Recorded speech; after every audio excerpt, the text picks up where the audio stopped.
Okay, let me see. This is a little bit confusing.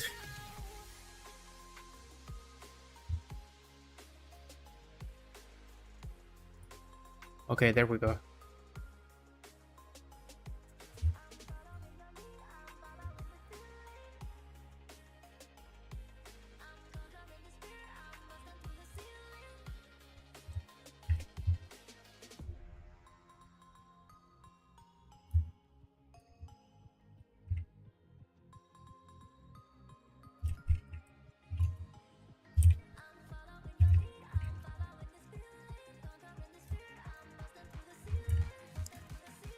Oh, oops.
Okay, there we go.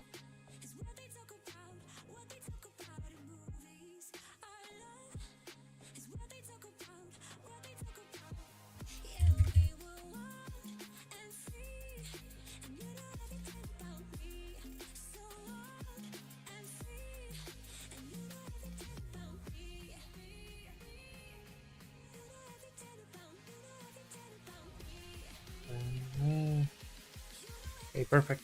Let's go.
Okay.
Na na na na na. Na.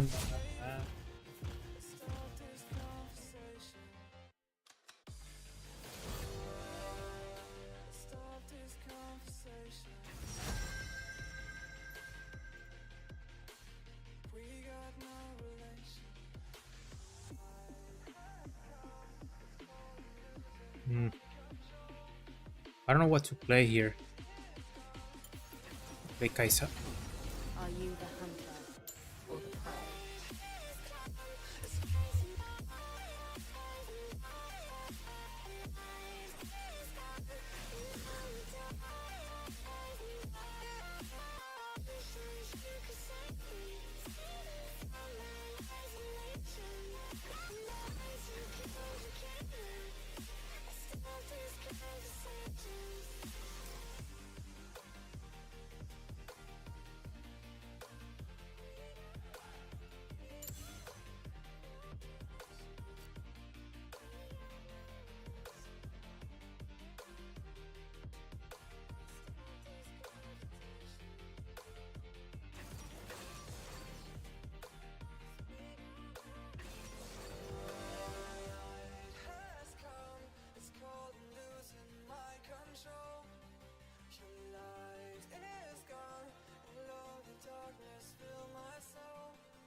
Ugh.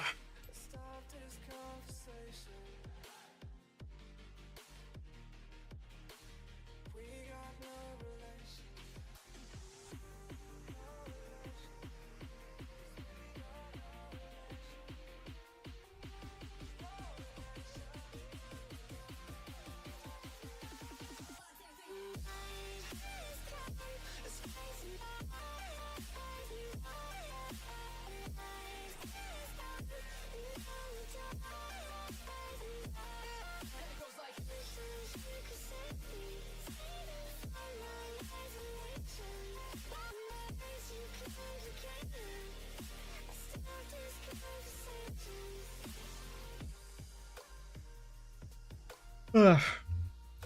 How is the stream going? Let me see.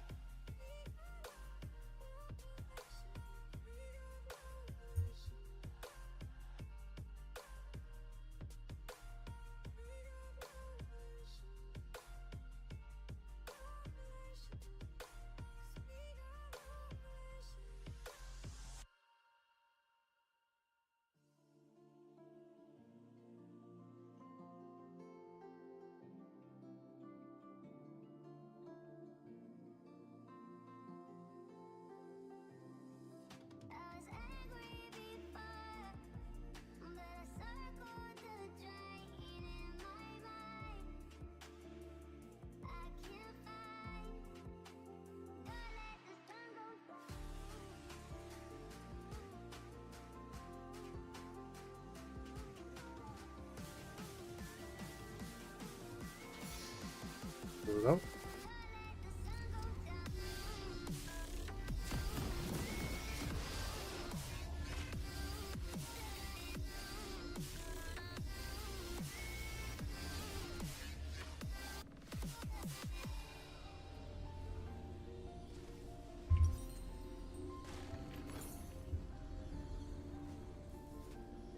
Welcome to Summoner's Rift.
Okay.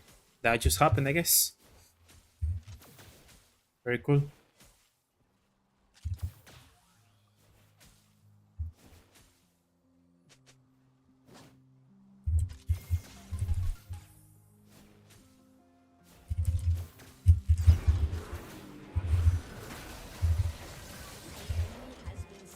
Yeah, nice try, buddy.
Fuck.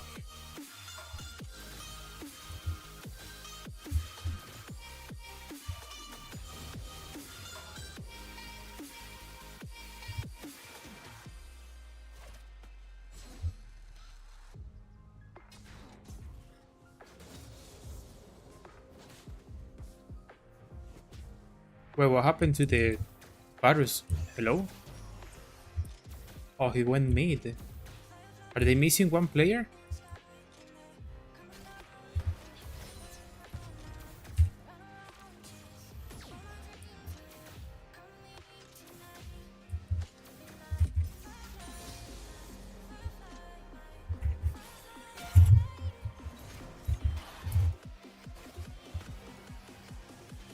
The jungle, I think. I don't fucking know.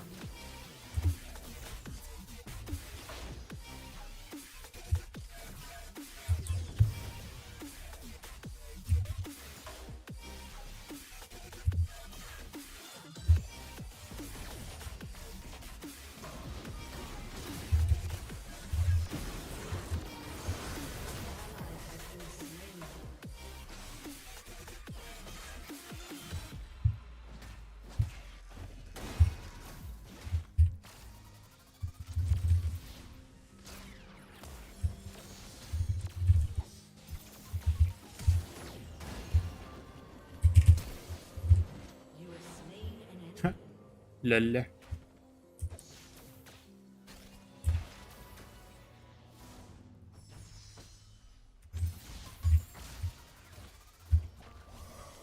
They can kill me. I'm out.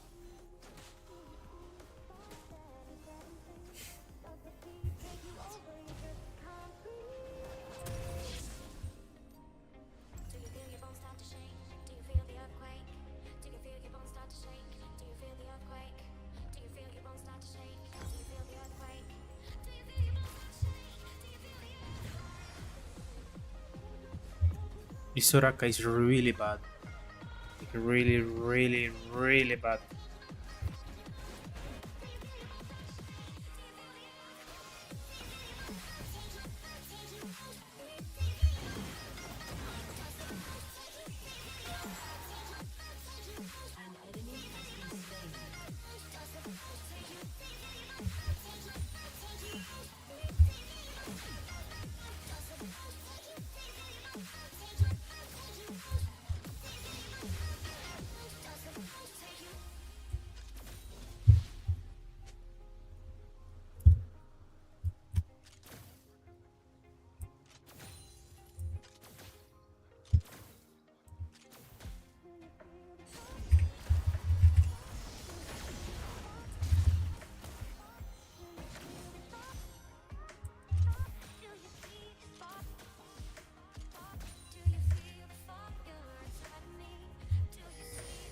Yeah, he's here.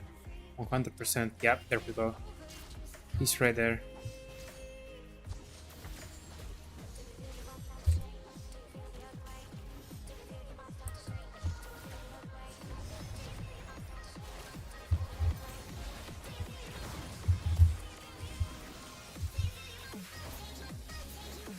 Why? Dude, what the?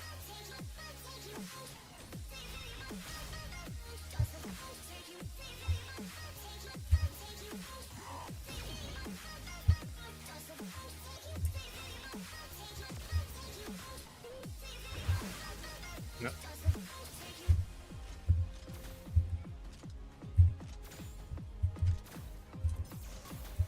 Killing spree.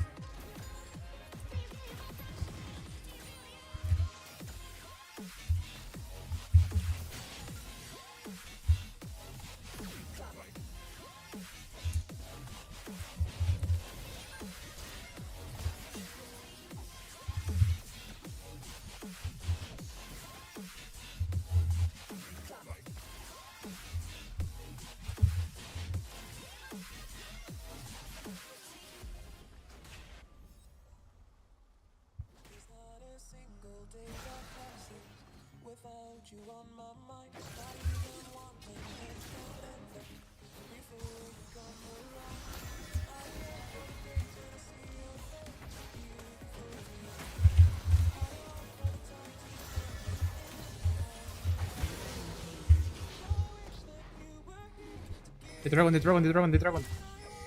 Finish that shit.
Whoa, wait.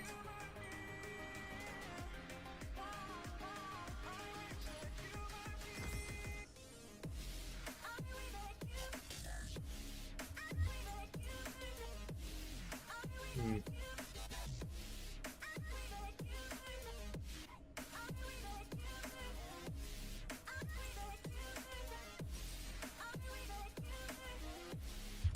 Don't matter now.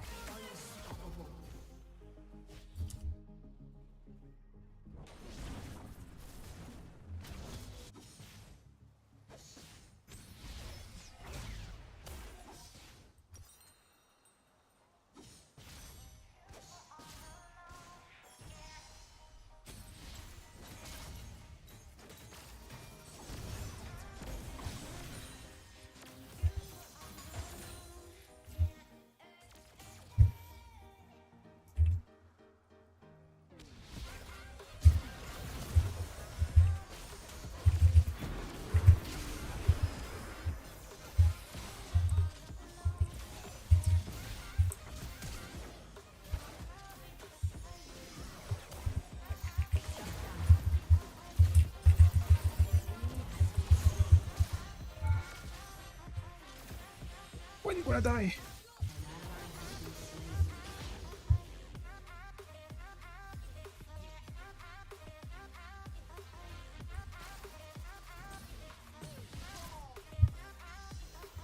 Ah, and dead. My support is a little bot.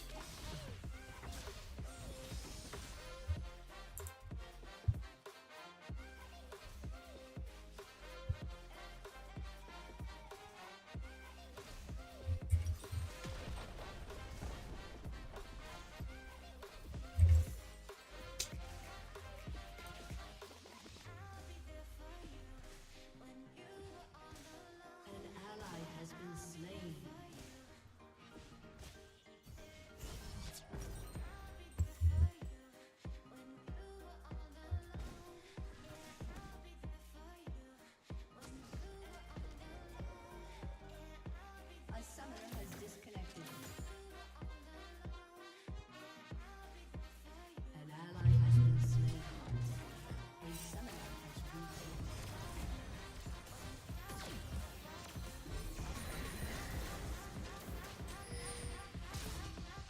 Uh,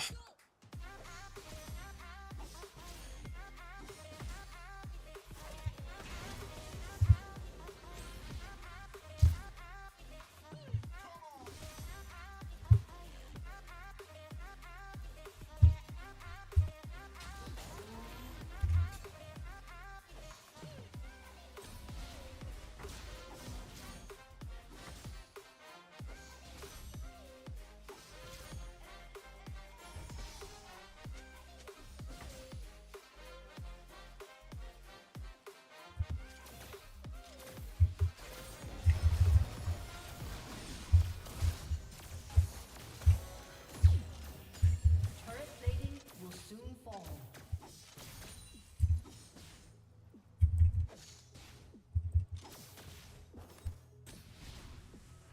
please just leave. Please just leave.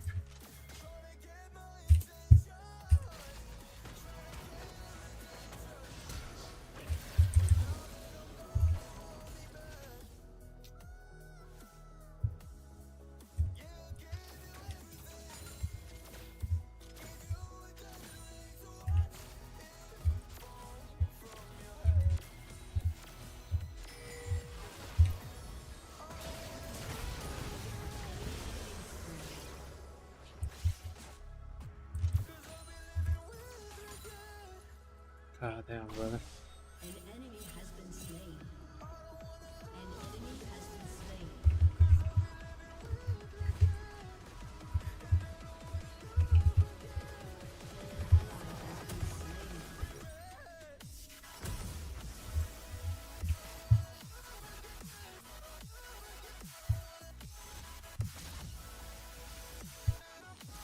There's no way we win this, by the way.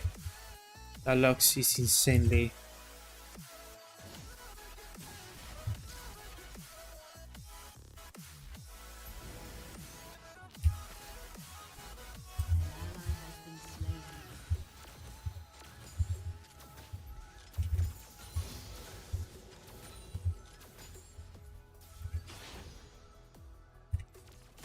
Jesus Christ, these fucking minions, man.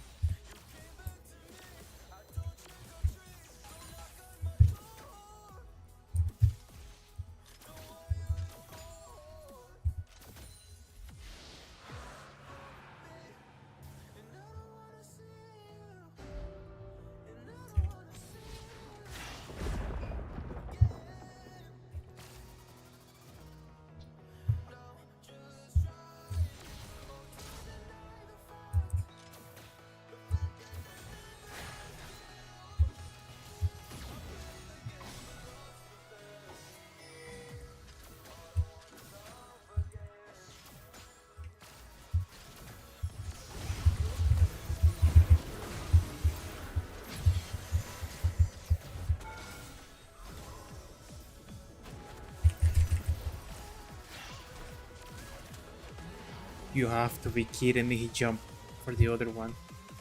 Oh god.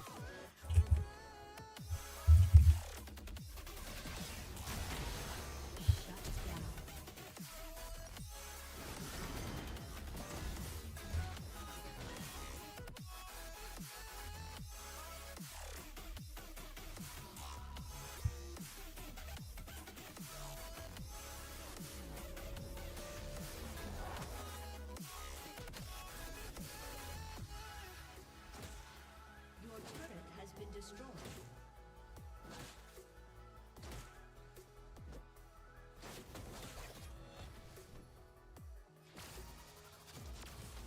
Your team has destroyed a turret.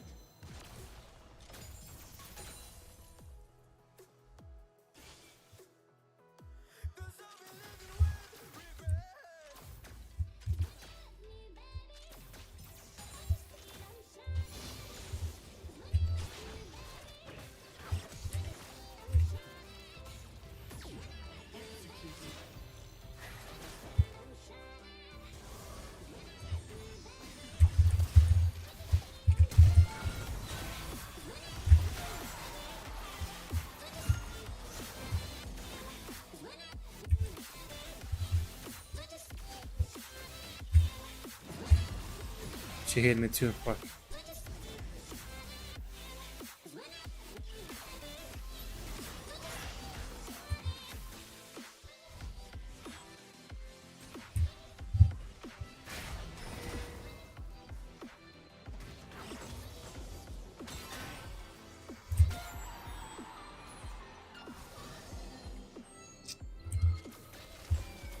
I mean, it's risky staying here.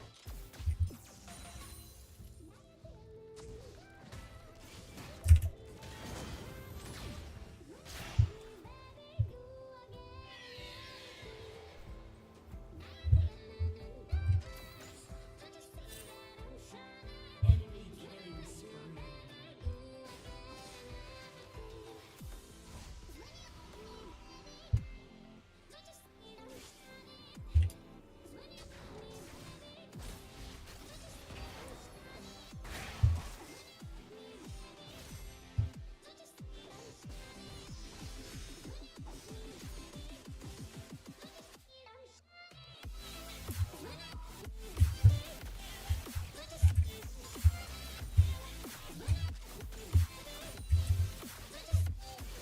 Wow.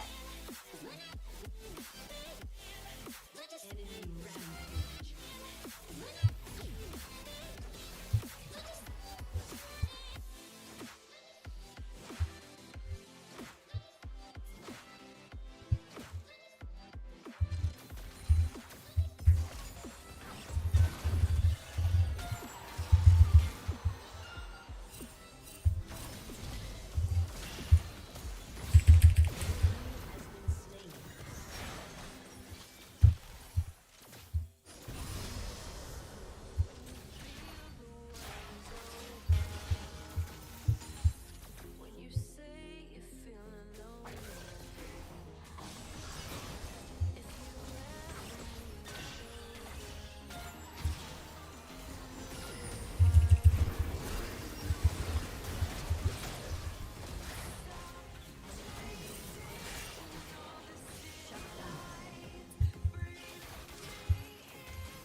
Whew.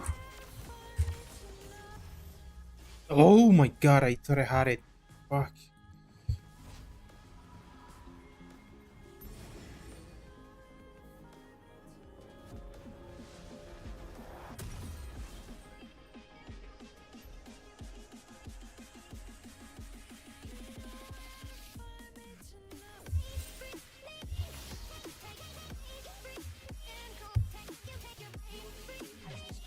They are probably doing it.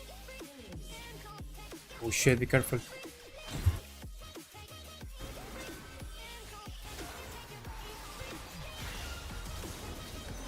Oh, that's beautiful. Good shit.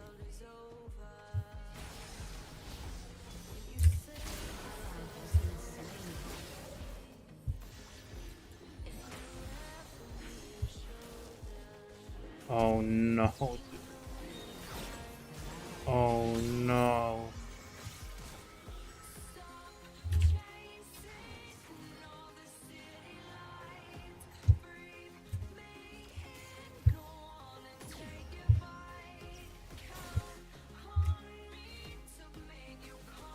God damn it, bro.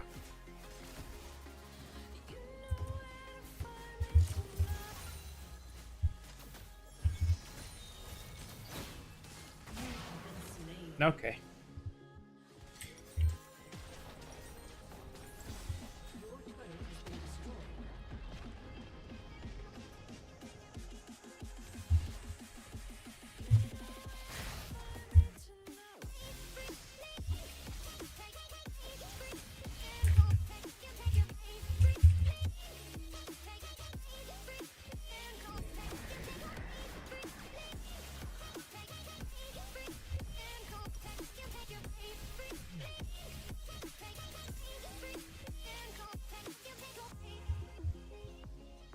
I'm literally useless right now.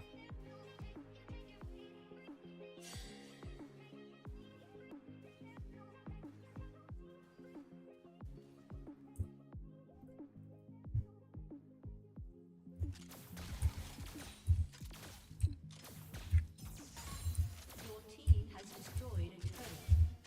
An enemy has been slain.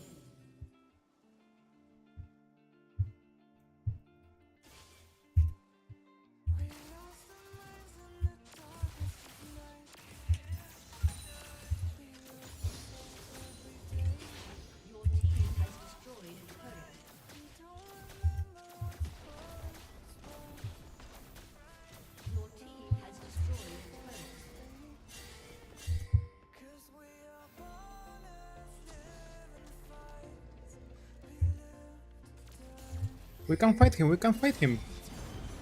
Don't worry about that dude.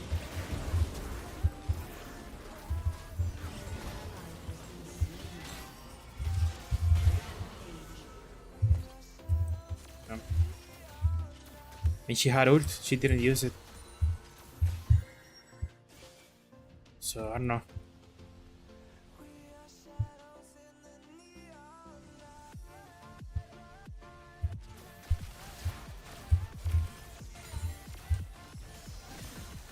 She had it again, bro. She had that shit again. Holy fuck.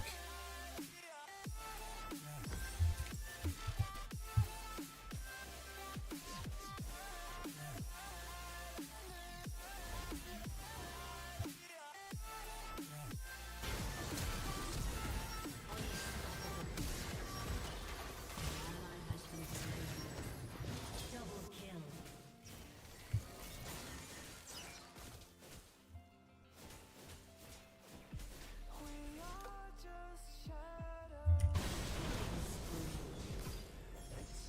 She said, ooh. Your team has destroyed a turret.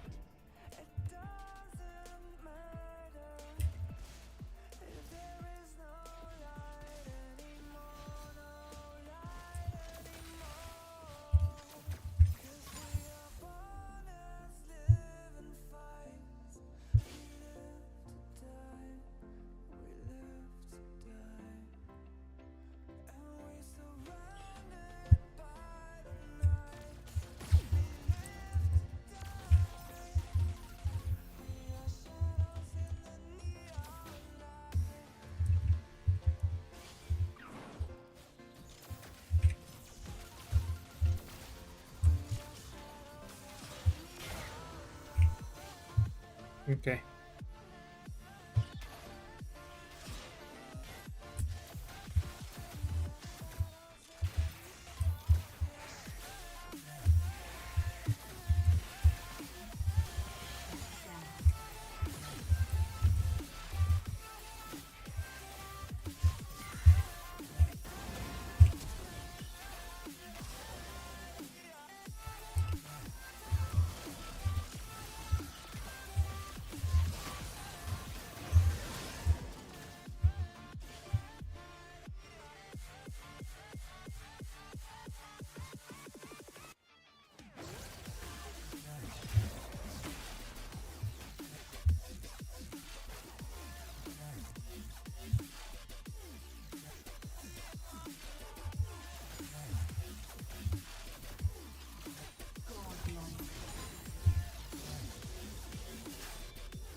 Enemy killing spree. Oh boy. They are dead. 100% they are dead. Your turret has been destroyed. Ally has been slain. Yeah, I'm out. Enemy rampage. Oh hell no.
Okay.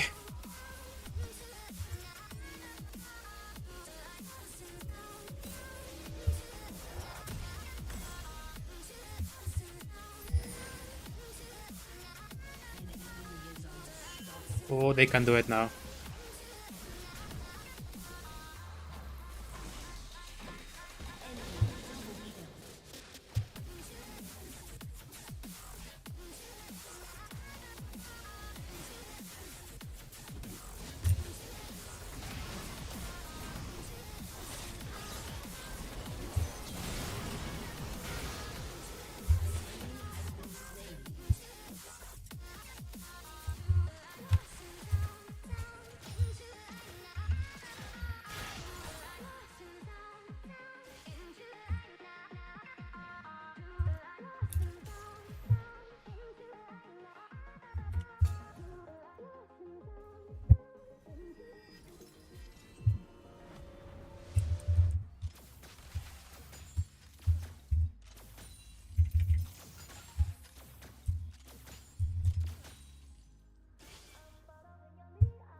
Your turret has been destroyed.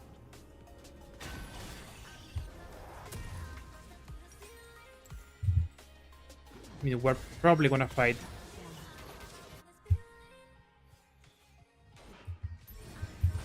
Oh no, Lee Sin. Don't die, bro. Ah.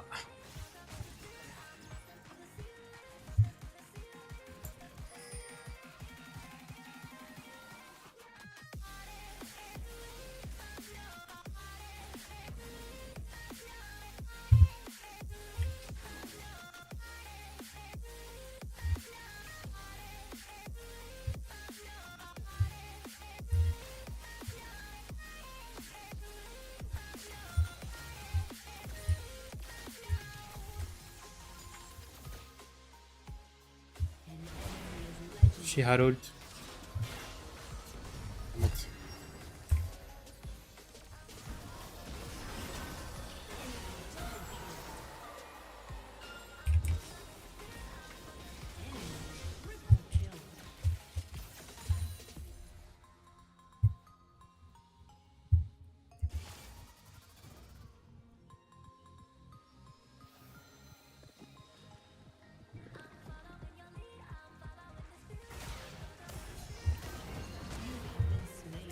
That's GG. Your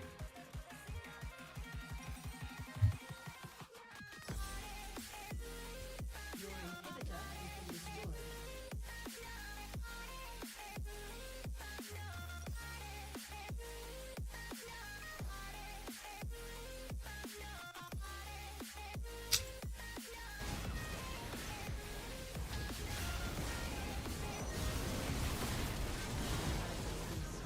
But why?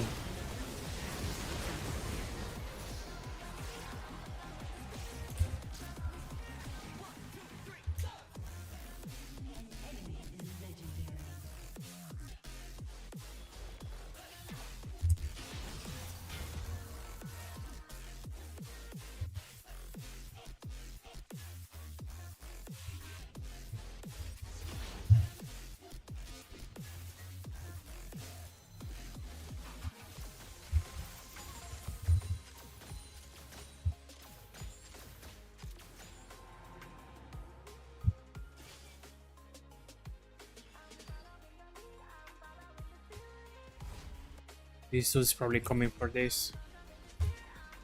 I'm back. I'm back in. I saw him. Yeah, there he is.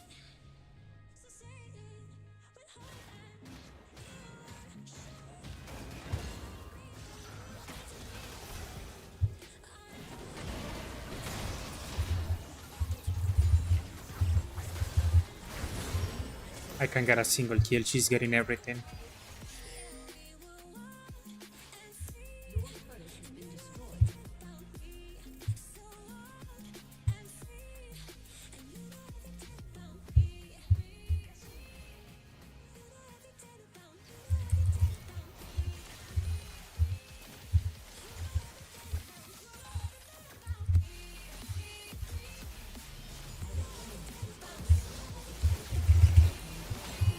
I did not even see.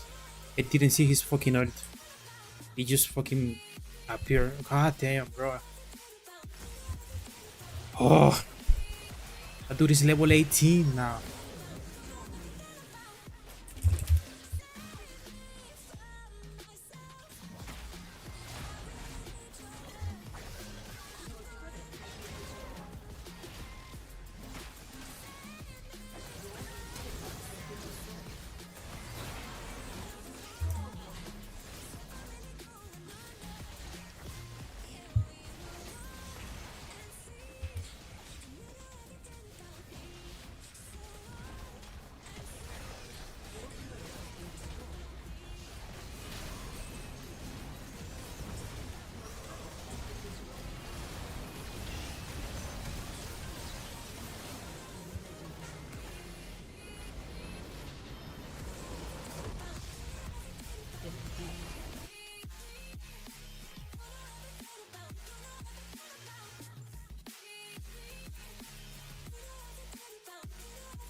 The night has come, it's cold and losing my control. Your light is gone, and lonely darkness fill my soul. I wish that you could save me from my isolation. Fuck.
Everybody dies. Some just need a little help.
Na, na, na, na.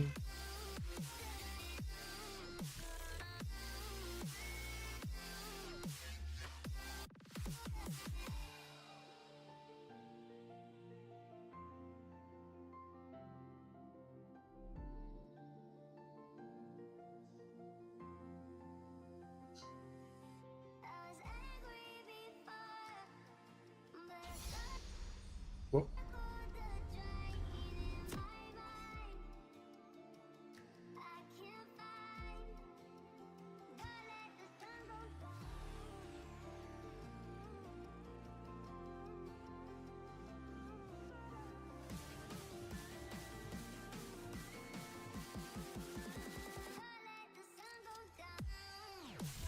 Welcome to Summoner's Rift.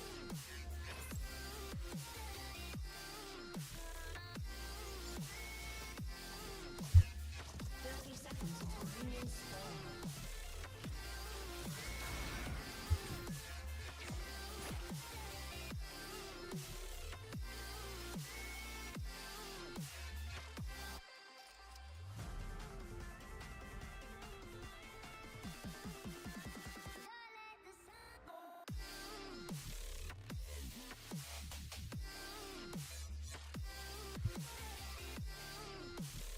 Minions have spawned. Let's go.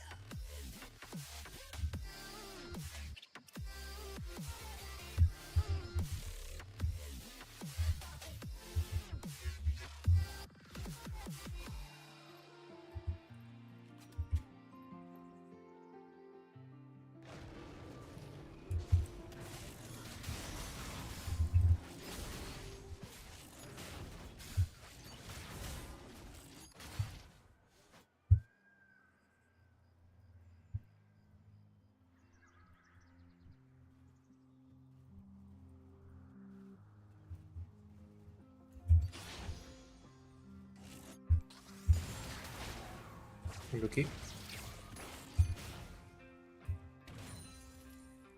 Oh, where is a Nico support? Ooh, this is gonna be nice.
Damn, that range, holy fuck.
They all stay. Oh wow.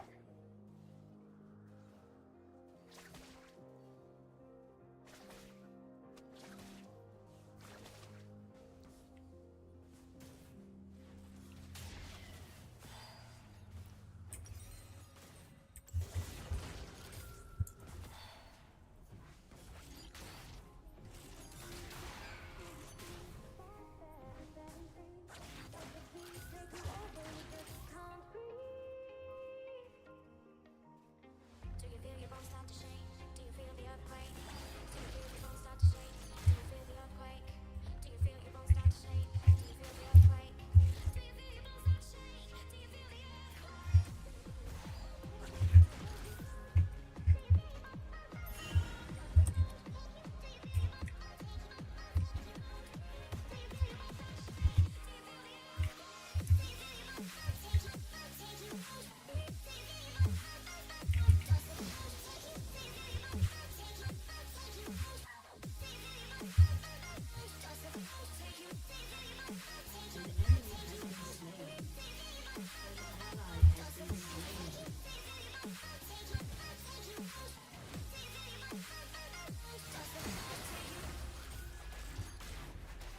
An enemy has been slain.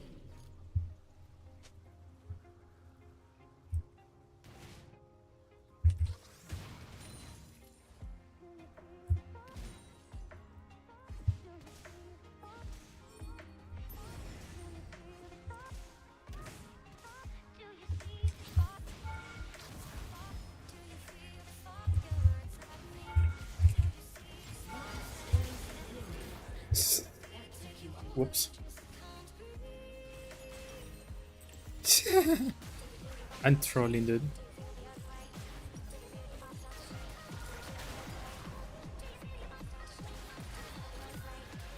I don't know what to buy. Jeez.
There's not a single day that passes without you on my mind. Not even one minute can end up.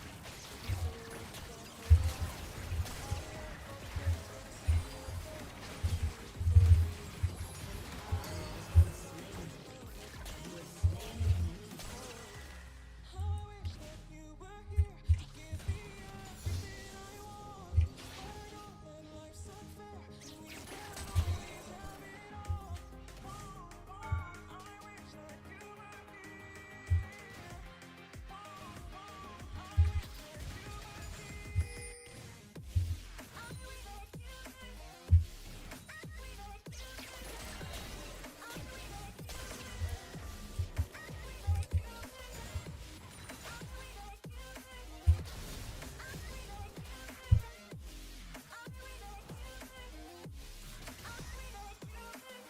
There's not a single day that passes.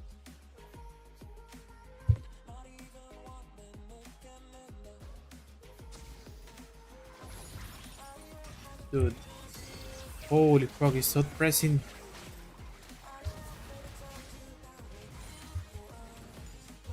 Yuris every fucking time.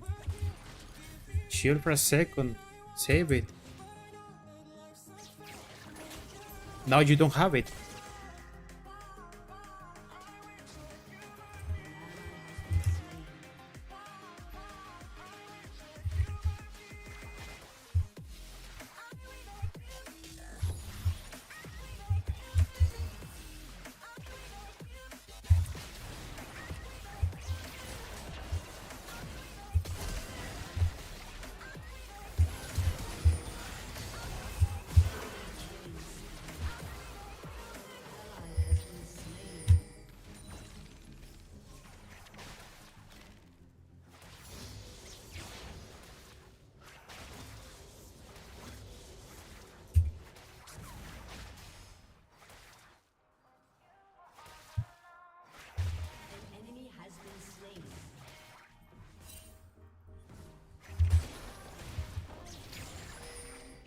Oh my god, that almost hits me. Holy fuck.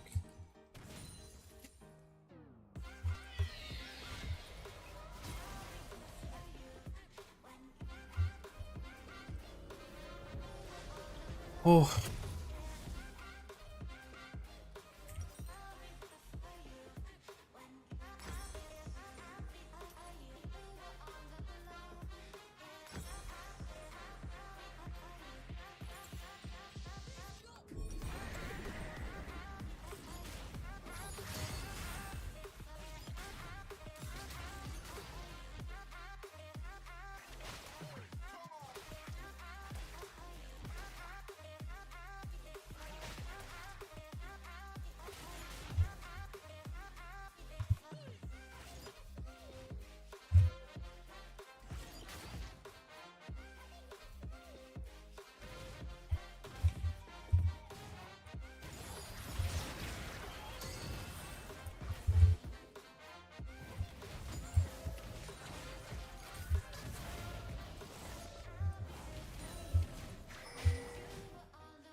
An enemy has been slain.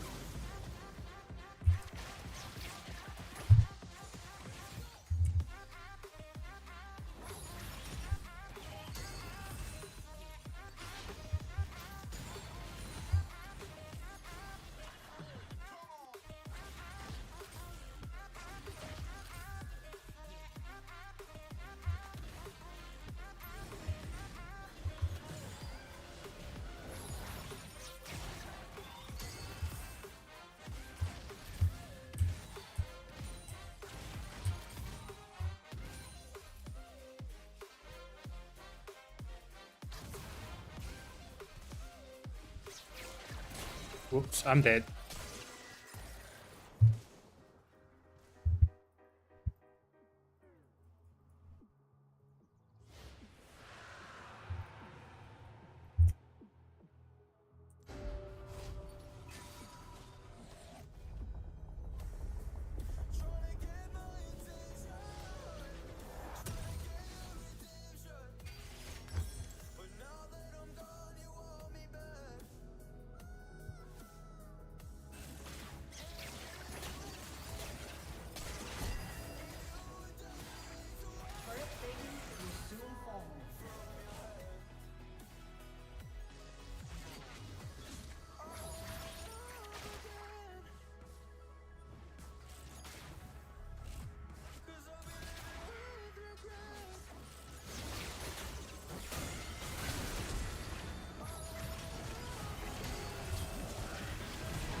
No, Senna, you had your ultimate! Dude. Oh, come on.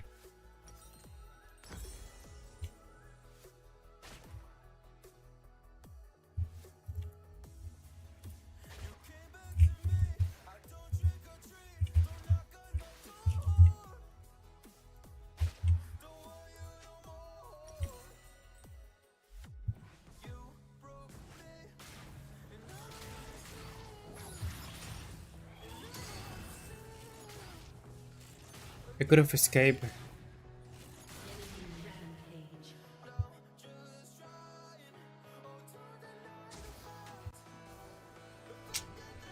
God damn it.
Hmm.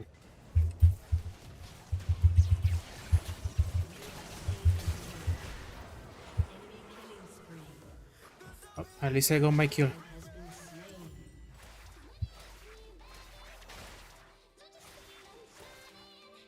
I've been getting really bad supports. This Senna just spamming her E. It's not making any pressure. That sucks.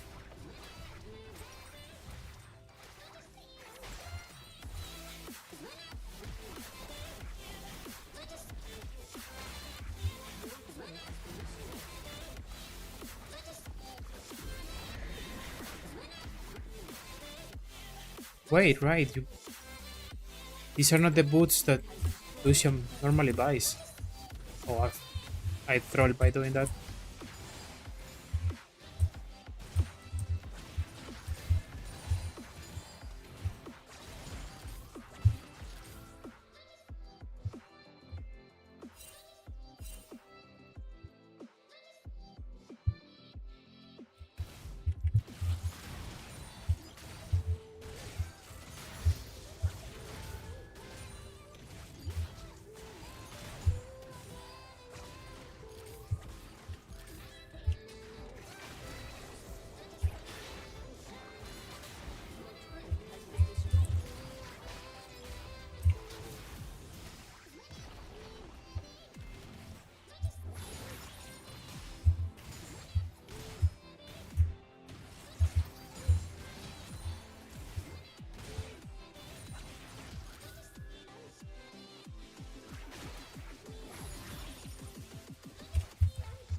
She ulted.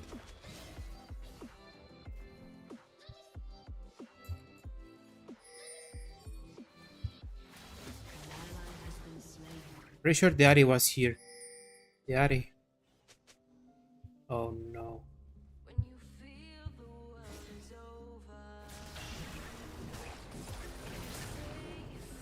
She leaves.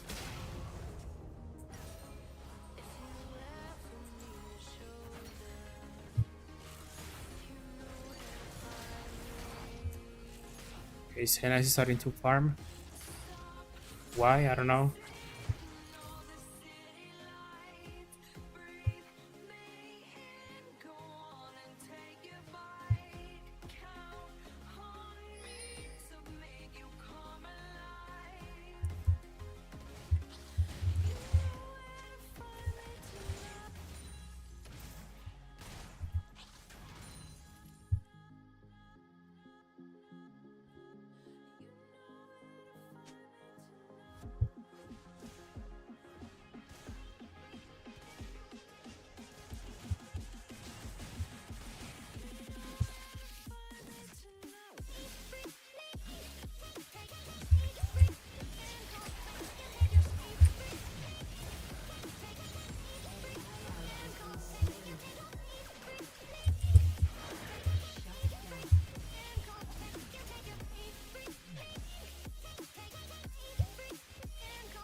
I think I lost the minion.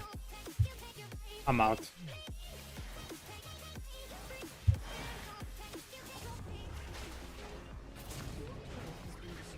What is she doing?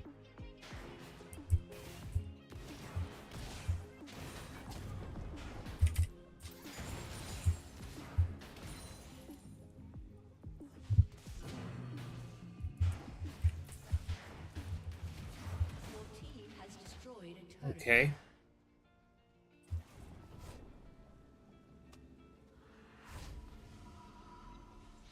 An ally has been slain. An enemy has been slain.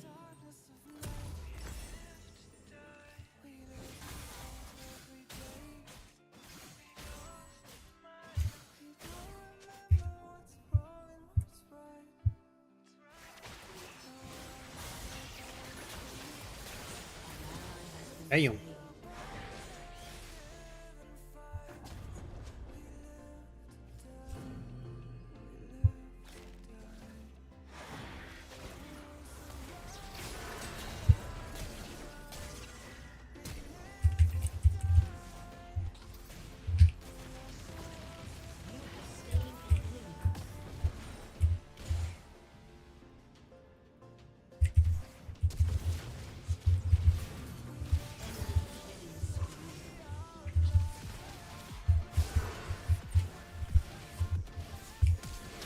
Oh my god, no. He's five. If he it was 4-1.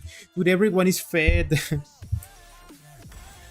God damn it, bro. It's possible. I literally can't do anything. Why do I even have these boots in the first fucking place?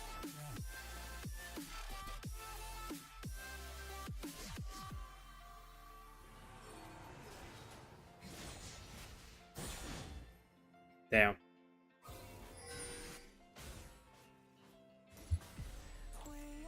Yeah, I lost my minions here.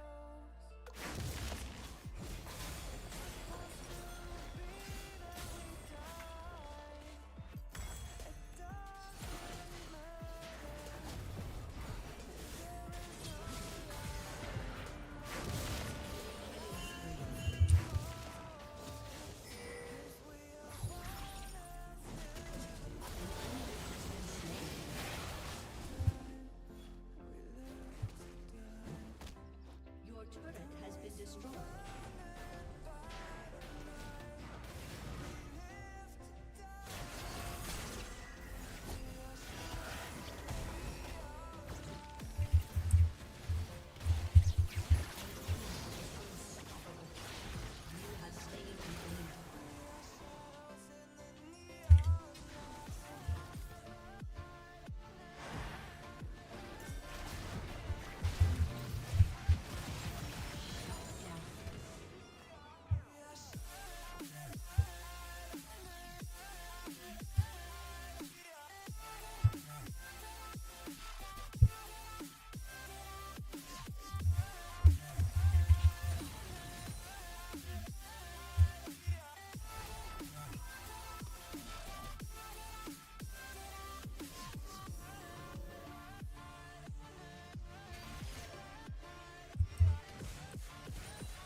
They should get those kills. I don't think they're gonna do it.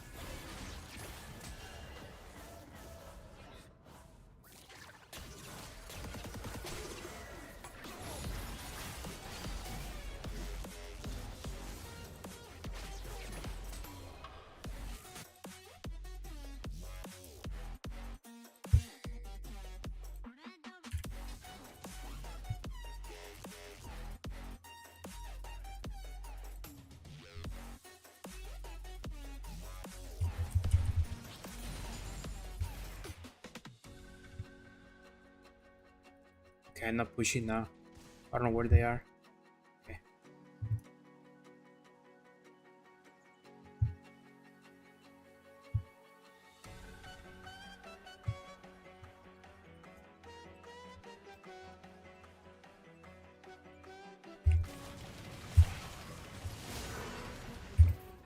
Jeez. I didn't see the Ari, but she saw me.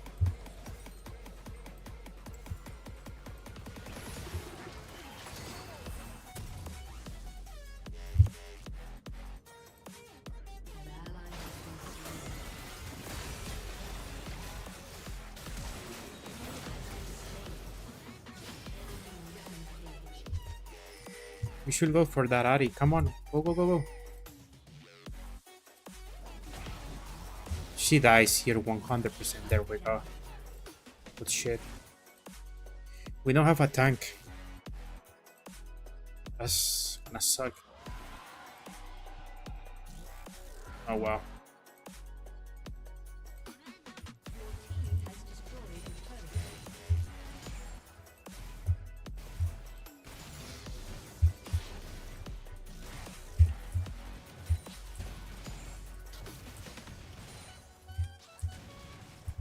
Whoops. Oh, Nila's gonna respawn. She's gonna come here. I think she's sure. An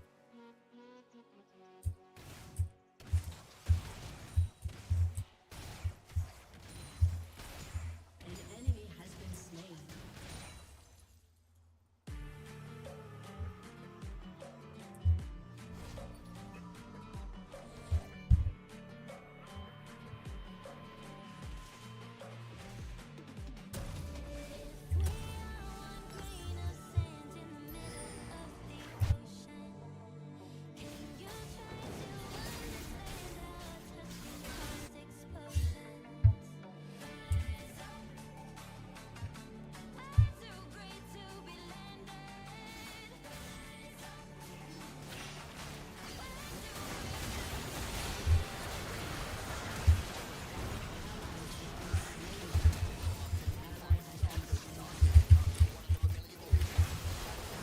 Come on, she's low.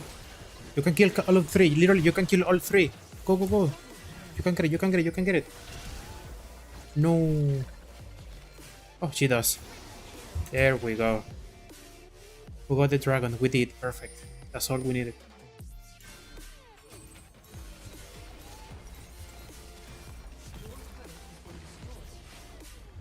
Get him, get him, get him, get him. He's low. He's super low. Oh, Senna, he's gonna... Oh, no, girl. He did not just did that to you. Just do that, I mean.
Unlucky.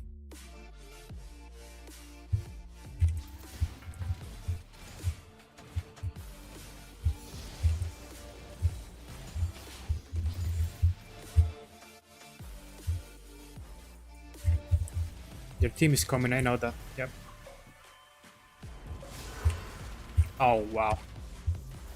Whoops.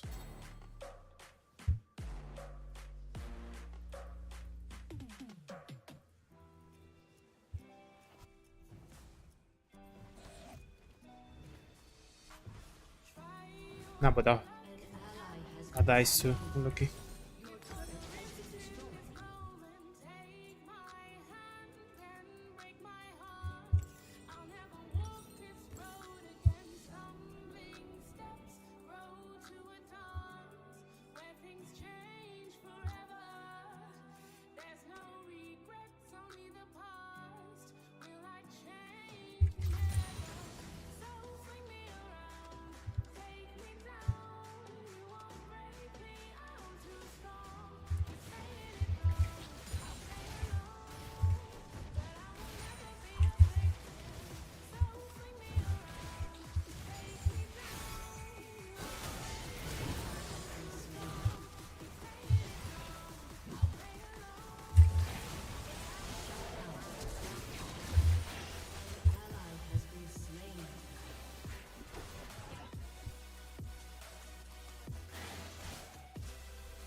What are you doing? What? Hey, Senna can't defend that. Oh boy, she's not here.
We won.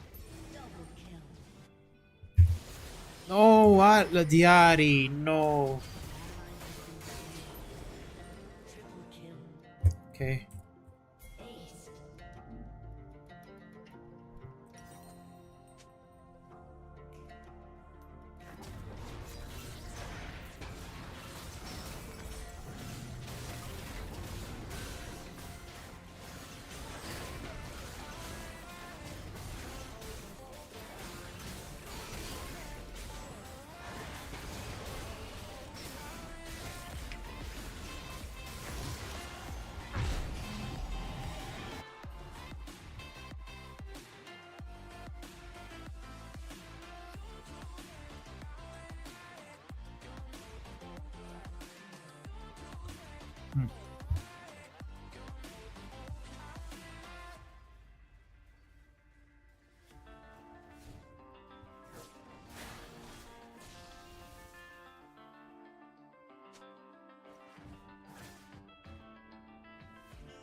Gonna ward over here just in case I wanna like rotate or something.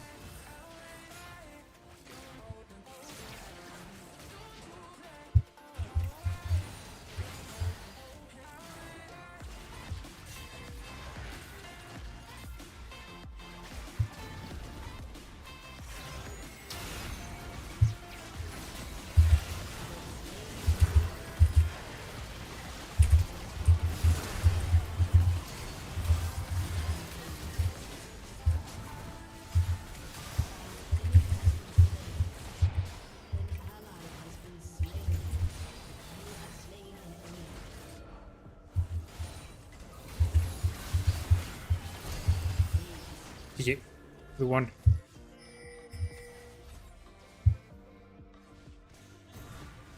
Damn, brother.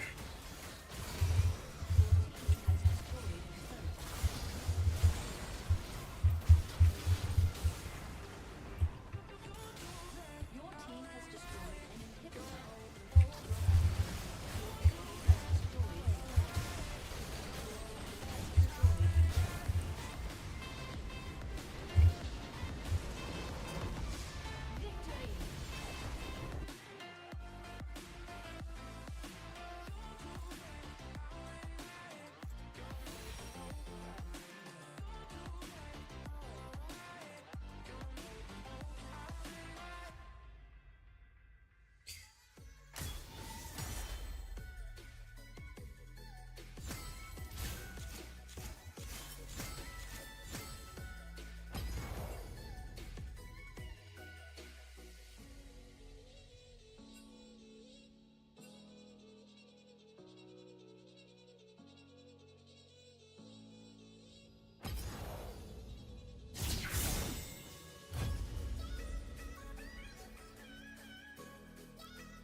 No, no, no, no, no.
Dun, dun, dun, dun, dun.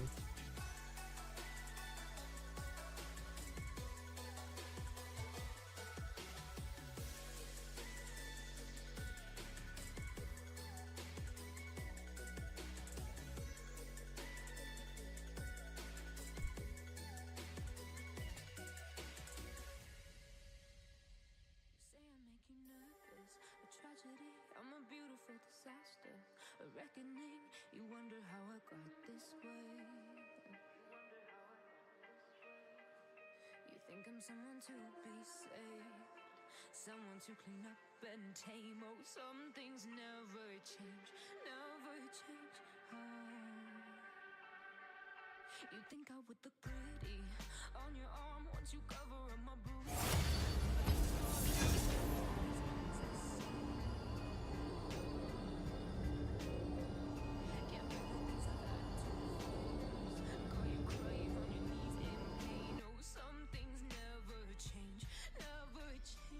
YouTube Premium es YouTube sin anuncios y la app YouTube Music combinados. What?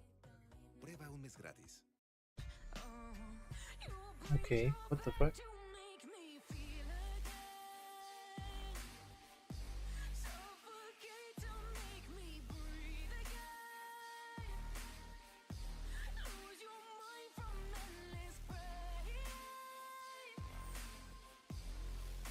Some things never change, never change.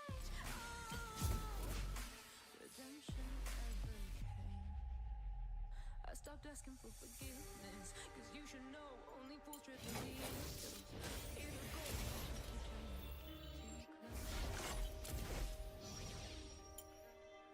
Save myself for Nice. Oh wow. but some things never change, never change. Oh,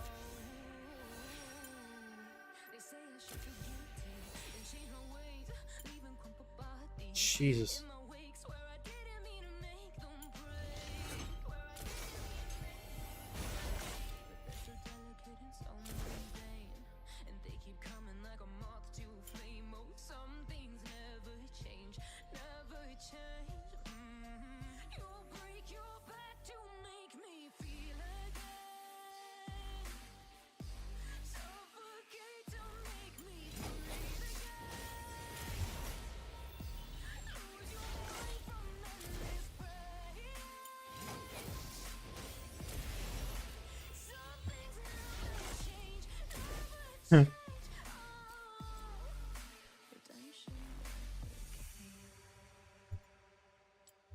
You make me move, you make me dance, you make my heart beat super fast. You lift me up, you make me laugh.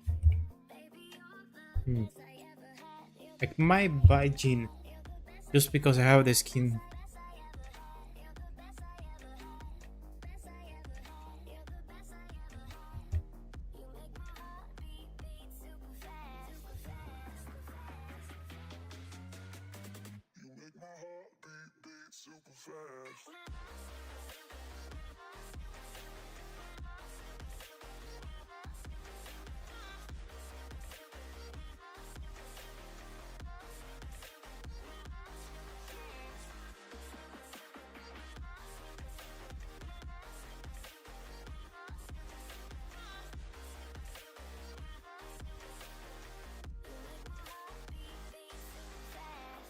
What does love feel like?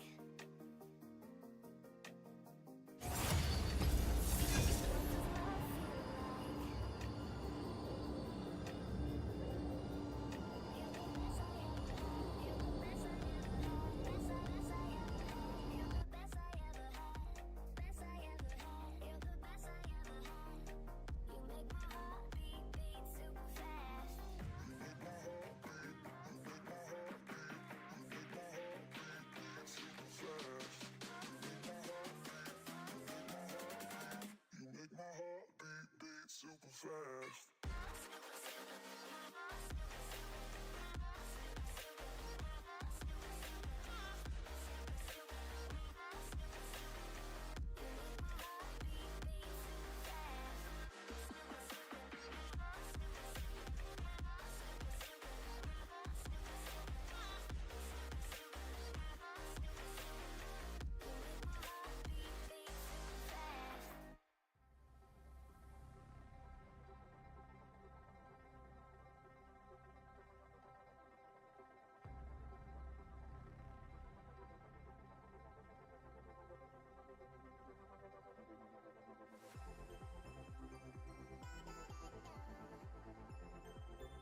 I think I wanna play Caitlyn. Caitlyn is good with Blitzcrank.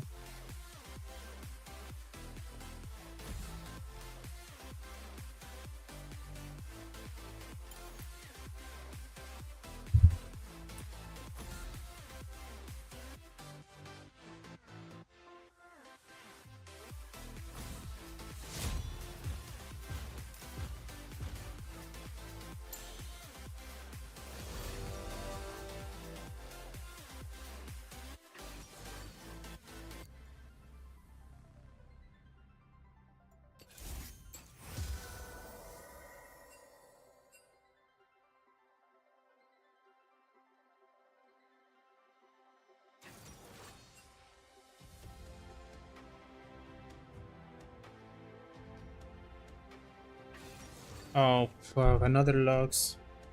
Jesus Christ. What should I play? Oh, an Ash. Oh wow.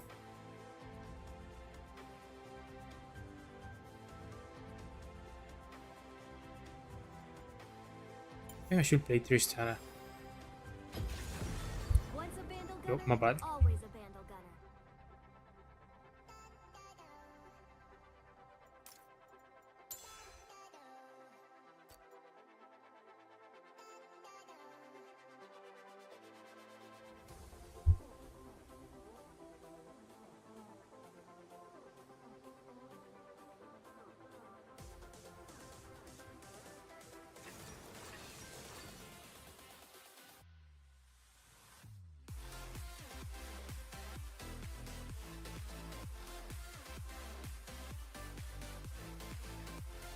Why do we have Unleashed Meat?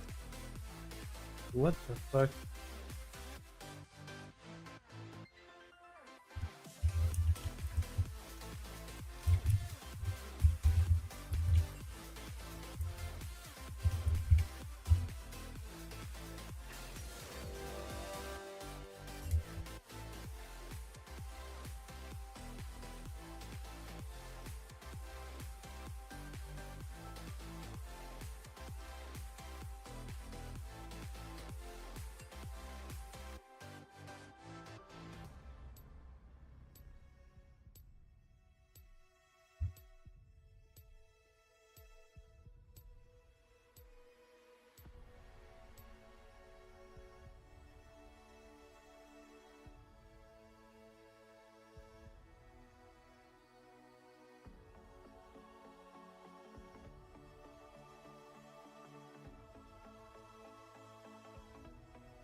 Welcome to Summoner's Rift.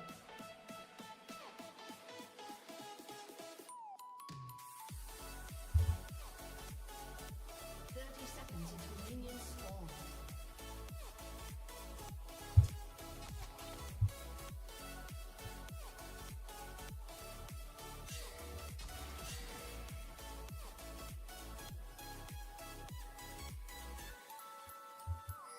I think they are right there. Oh yeah.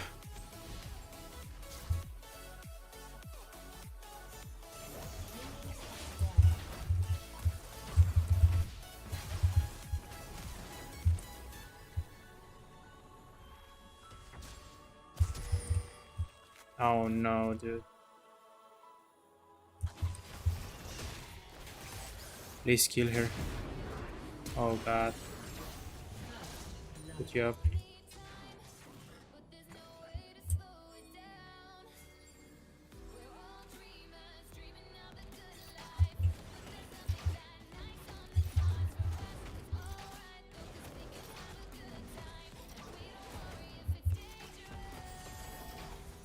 Well, now you're on your own, buddy. I'm out.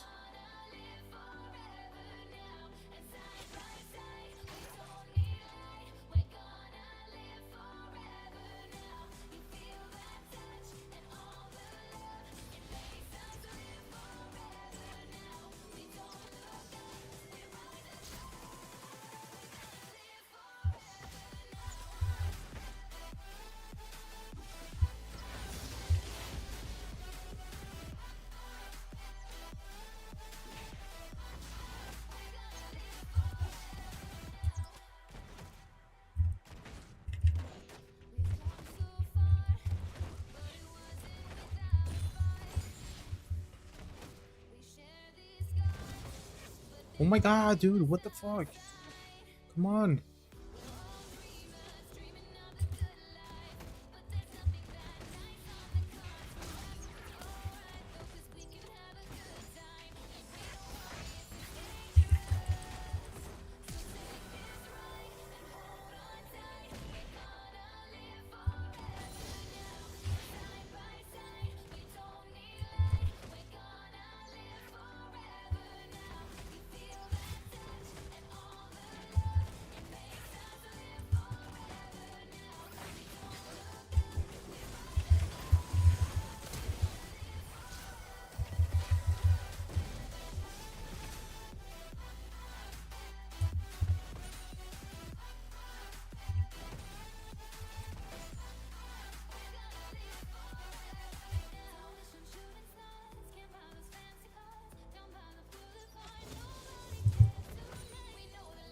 Oh, she's dead.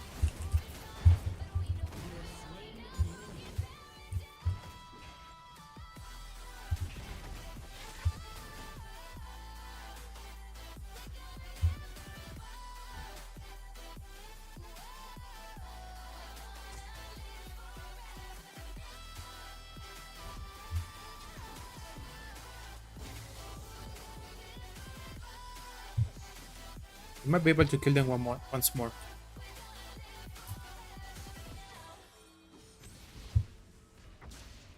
I mean, we can't. We need to.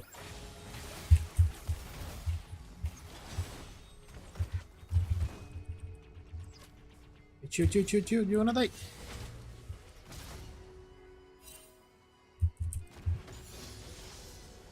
Ooh.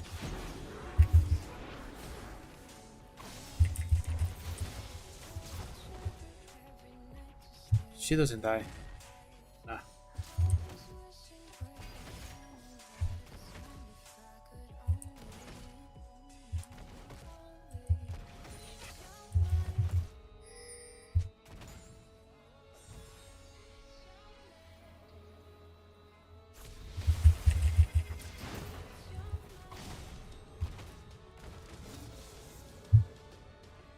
No, I'm not going. I'm gonna die to minions.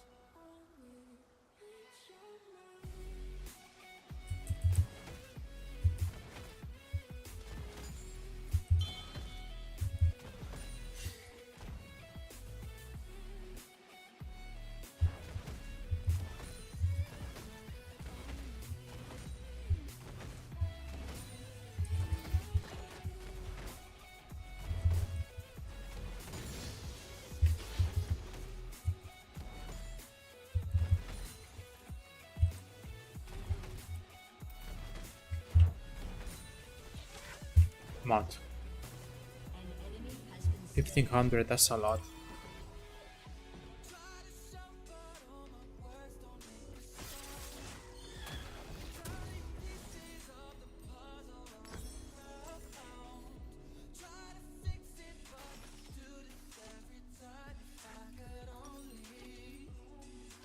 I'm gonna wait those 20 for the boots.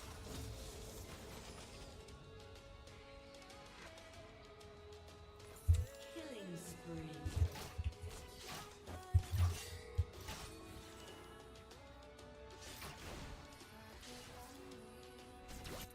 She's gonna die. Shut down. Yep. Should have went up.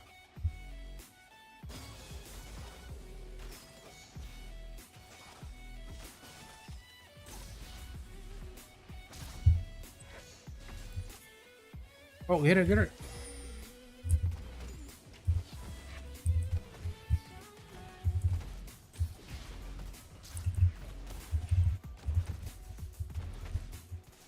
Wow, fuck. She's right here, she's right here. Oh no. Bro, they are playing. They are dodging him. What the heck?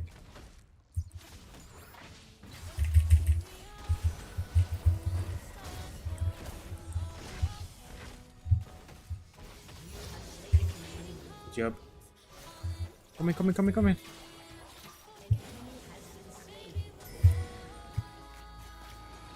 Let's do the dragon.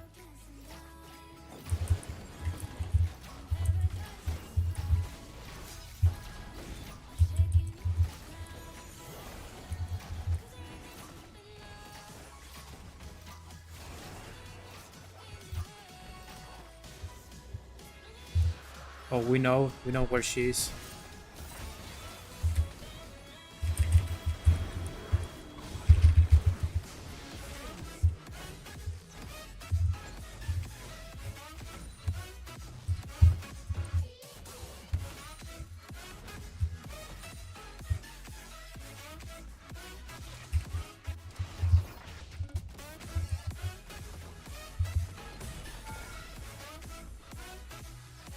I'm out.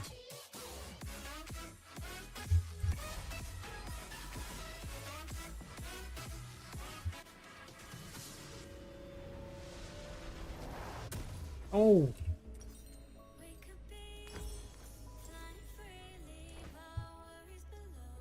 Yeah, I mean, like, let's leave and come back. Like, level 6 and destroy them. We have items to buy.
Nice.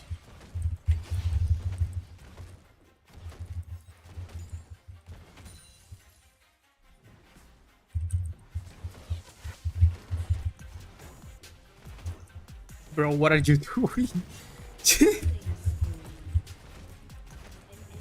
Oh my god. The disrespect. Is he okay? I think he is.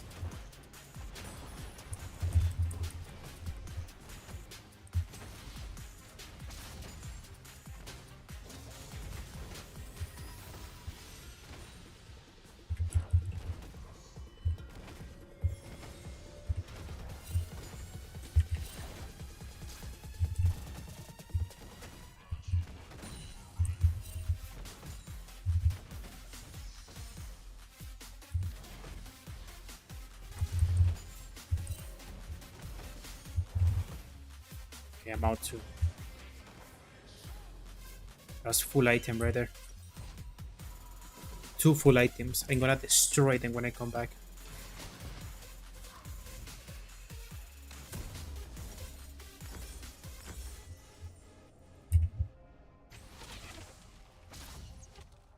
Oh.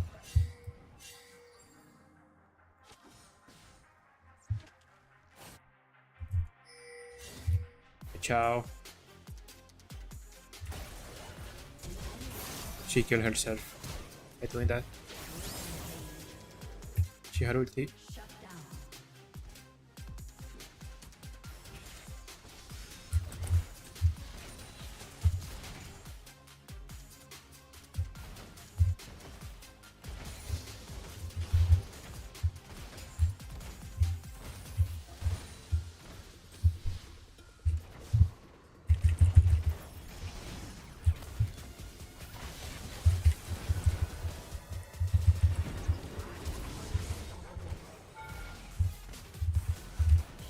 No! No!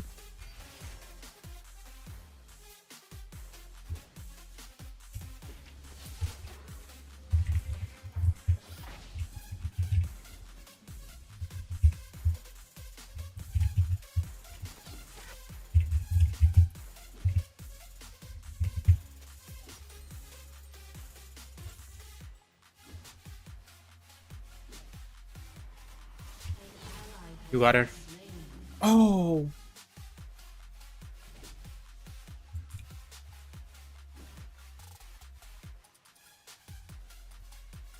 Oh, yeah. You're dead too, buddy. She didn't get an assist. No way.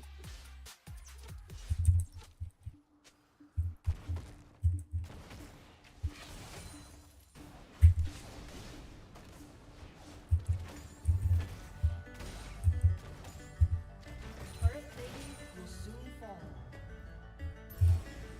Oh, they are doing the dragon.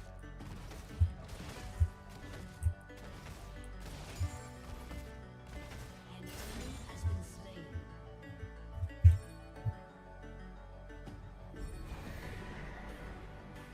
An enemy has been slain. They are not.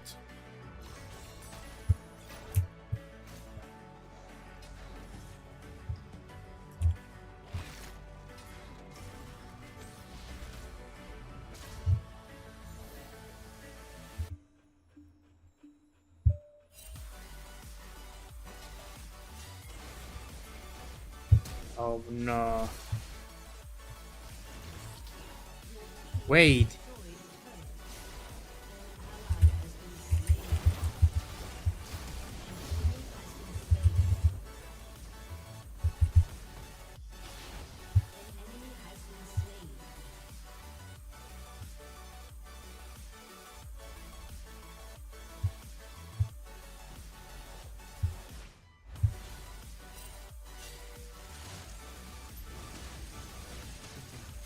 Let's go, let's go. Push the other way, push the other way.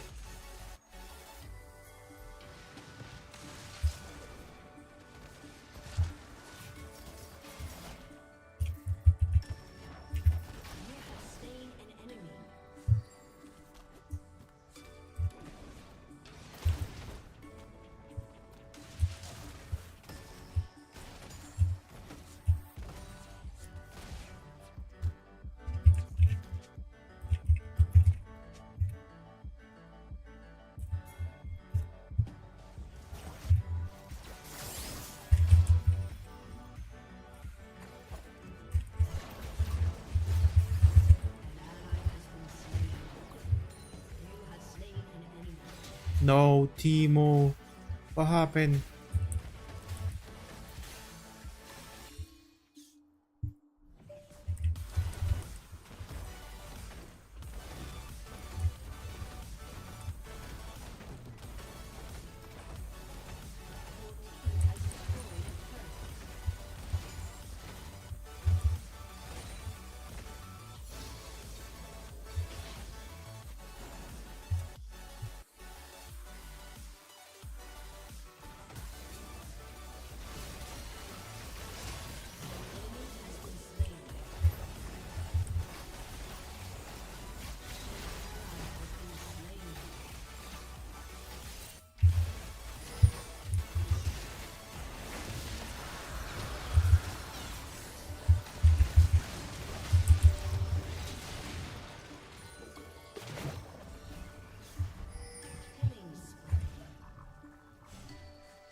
Holy fuck, I literally have the whole item. Oh my god, we need to stop time.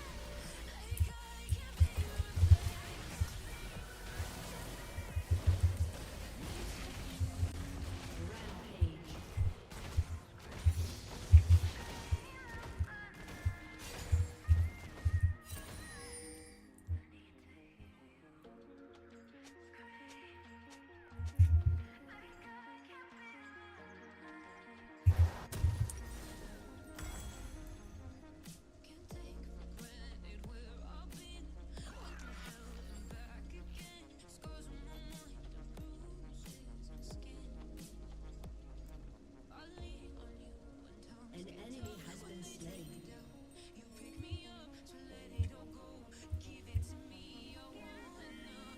The what?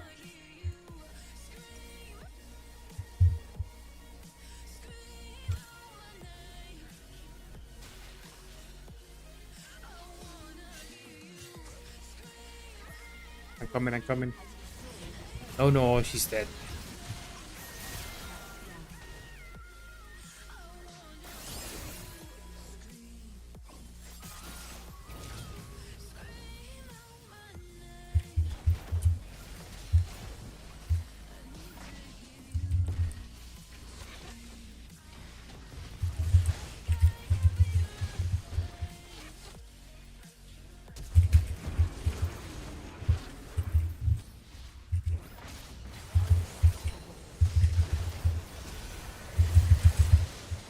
No! My bad. Enemy killing spree. Your team has destroyed a turret. An enemy has been slain.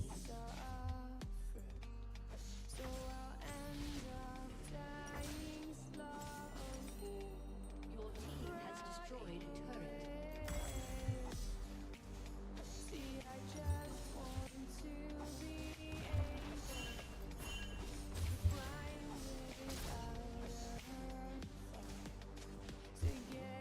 Who got my kill? Yeah, Kali got a lot of buff.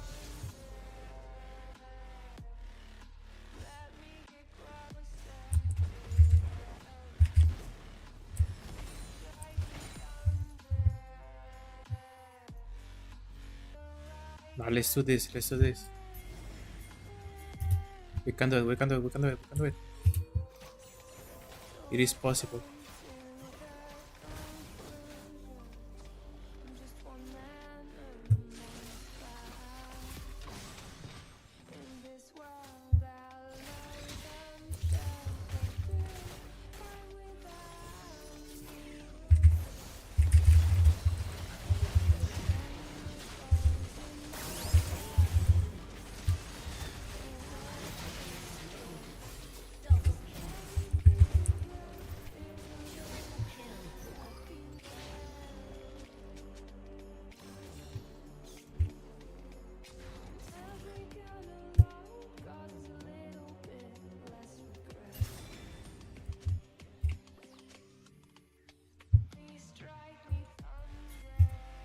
Wait, no. Never mind. Let's not do them. Oh, what are you doing? Don't fight. Oh, dude.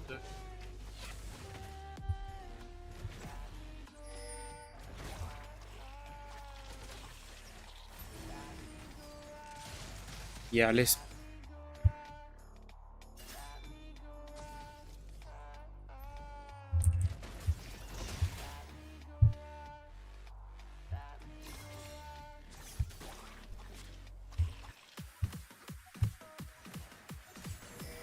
Go for him. Oh.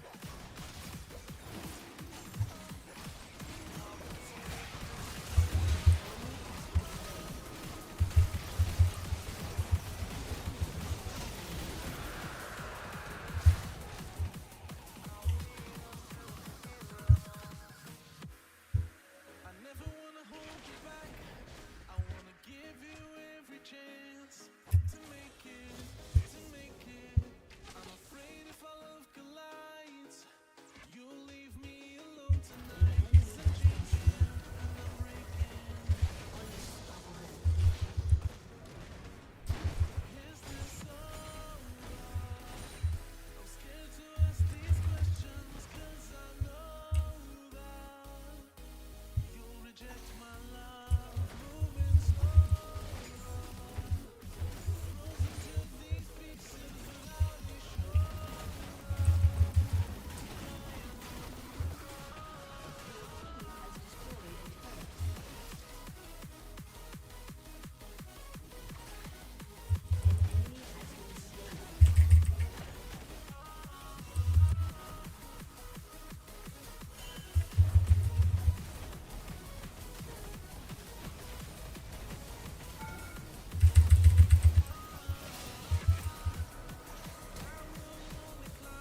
No, the Ash. The Ash got my kill again.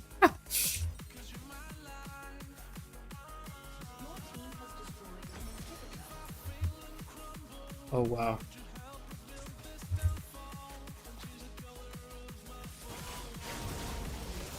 Double, double, double, double. Oh.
Yep.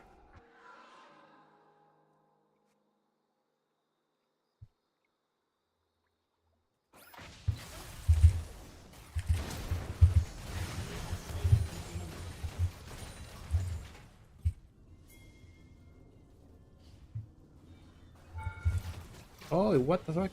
Why?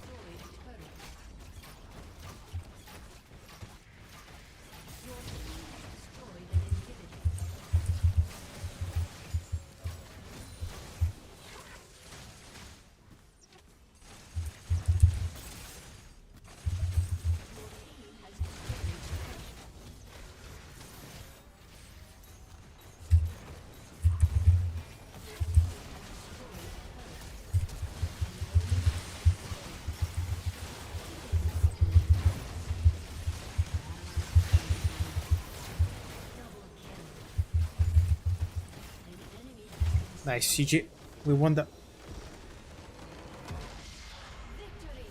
Oof, I completely destroyed them that game. I like that build the build that I chose. Was a really good build.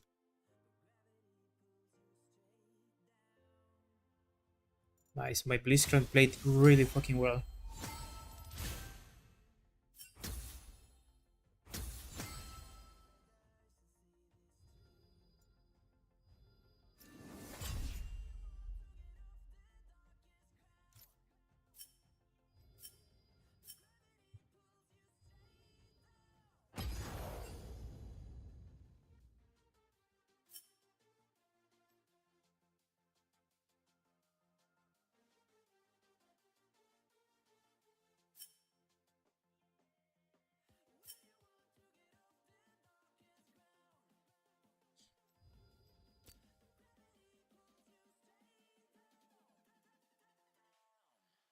Hmm. I'm just gonna spend maybe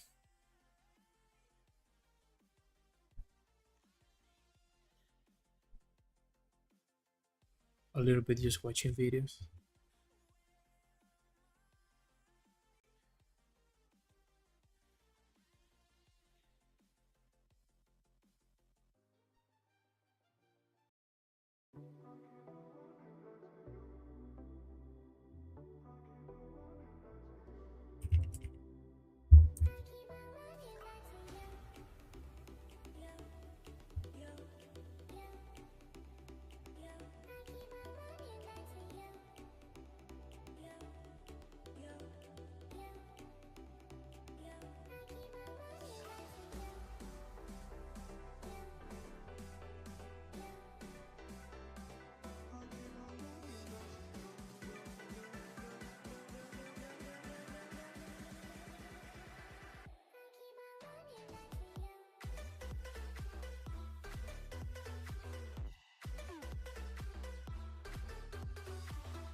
Okay, we're back.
You turn toward me and look so weak.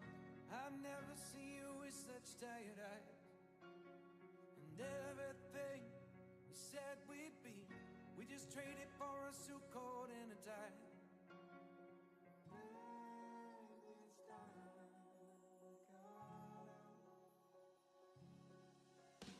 And underneath the rows of trees, I will see you where the ocean meets the sky.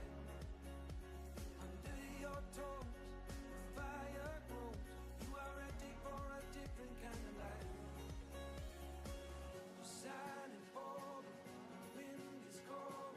You must return to the wild. You're silent for the wind is cold. You must return to the wild.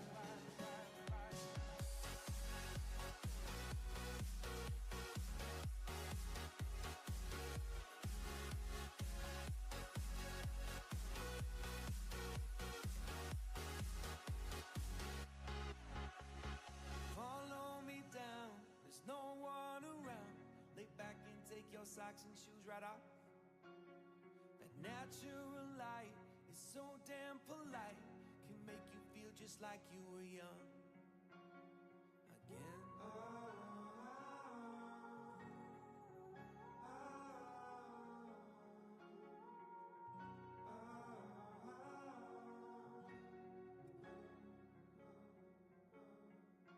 Standing underneath the rows of trees, I can see where the ocean meets the sky.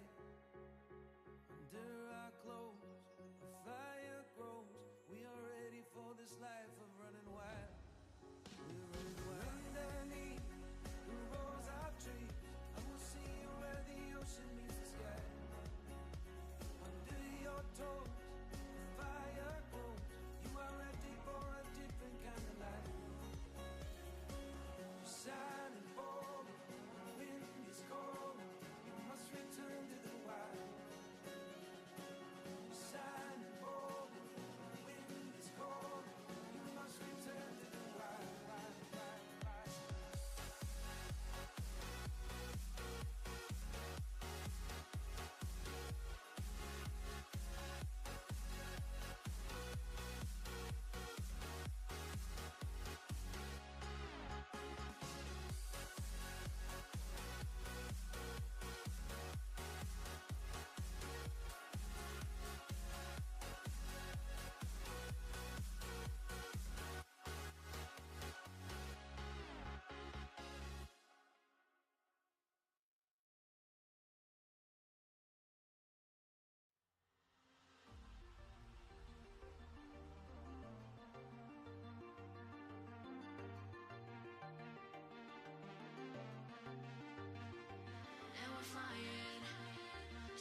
close to where we belong, and we're trying to go somewhere new. And I try to crack this iceberg open till it shatters through the ocean. I wanna make shockwaves. I wanna make shockwaves with you. Gonna move the ocean current till the winds flood what's been burning. I wanna make shockwaves. I wanna make shockwaves with you. And I know I'm only getting higher till it feels like I can walk through fire. And I know I'm only getting higher till it feels like I can walk through fire.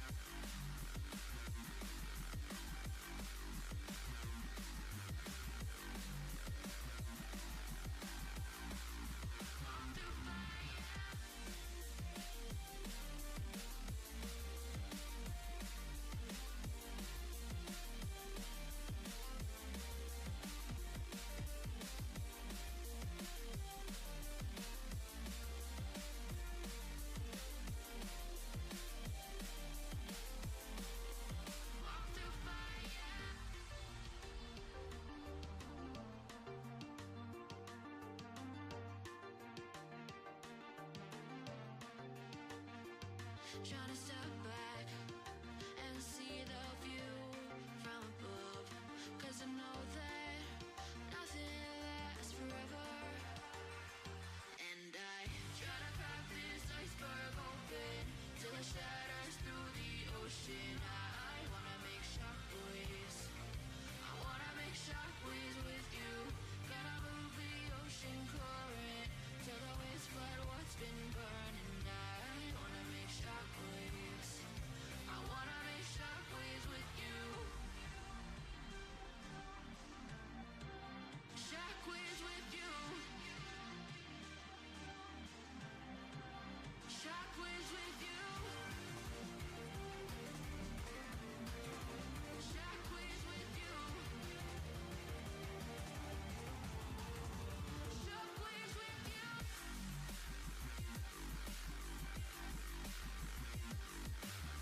I'm back.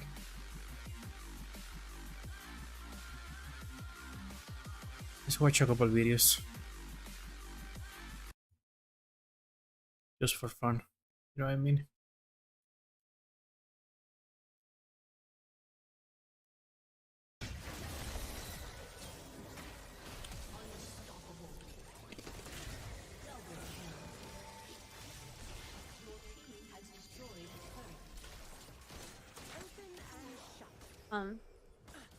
Eh.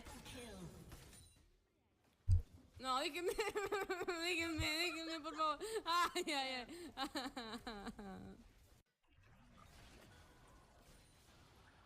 Maintaining a visual here. Yo. Bounty contract here. Oh no. Okay, perfect E. Wow.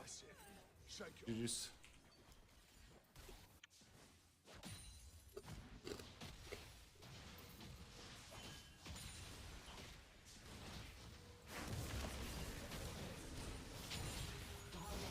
Oh wow. You can't reach me. Unless Pike is here.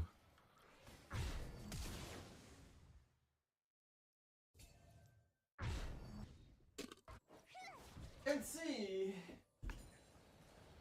Hey, if I don't, who will? Am I right?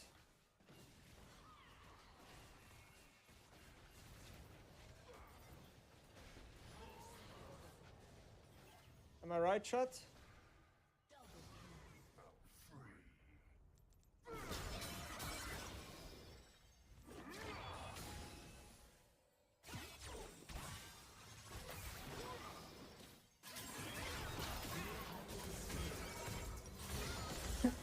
He's gonna kill all of them.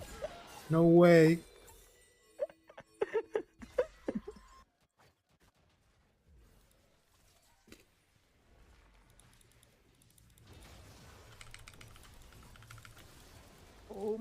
fucking god. Hello? Things to do, scores to settle. Miss me?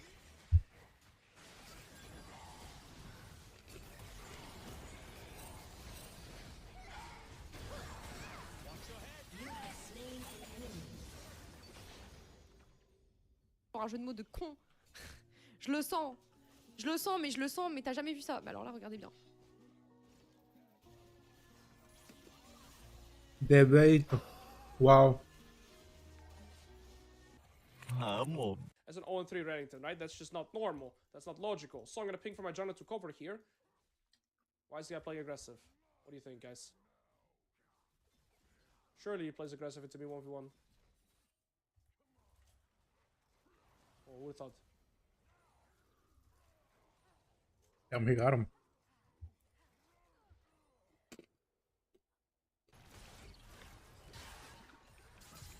Holy crap, the amount of voidlings.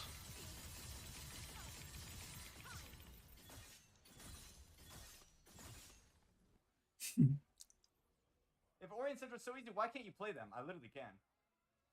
I just choose not to. Oh my god. There's no way I live these. There's no way I live those. Get in there, Polar Bear.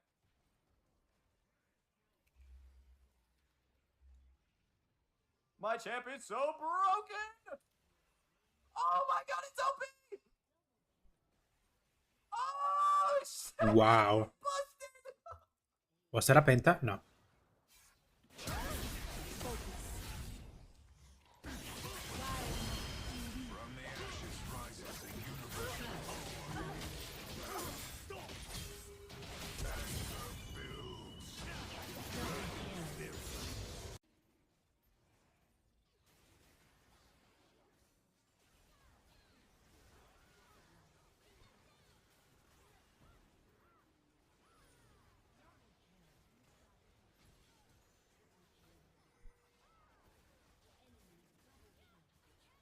Pentati cocote.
I don't know if I can catch this guy, but I'm gonna give it a shot.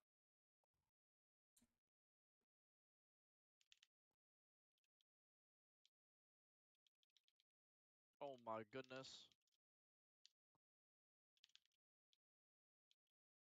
It's clean, baby. Enemy spotted. Contract marked. That was mint.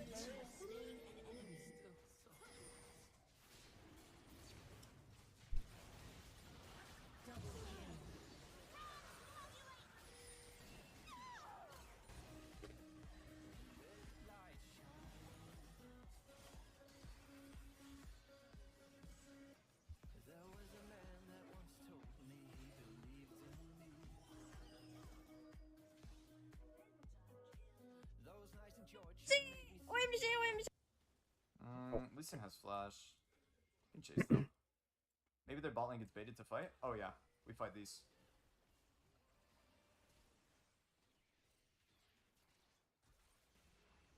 What? How? I think Aurelian's on the way. Nice. Okay. Clean. Prêt? Ça allait vite. Hein. Je vous le dis d'avance. Ah, attendez. Je vous avais prévenu après. Qui va tanker, qui va mourir, c'est le jeu. Personne. Eh ouais, je suis pas mort, mon pote. Qu'est-ce que tu vas faire?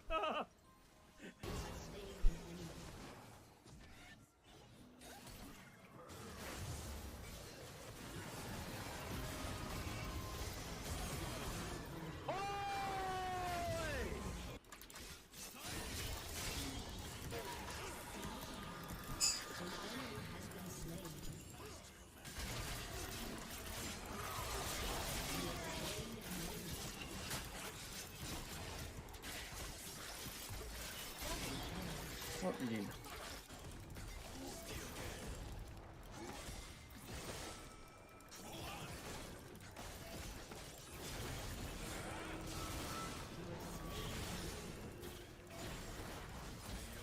Allez, oh.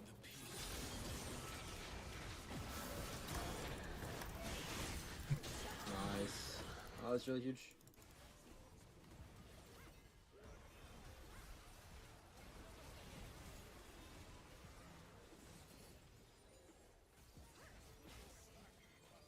Estoy de esas mierdas.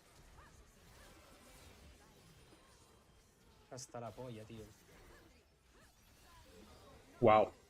He's literally just saved his team. Para sinapse, ¿no?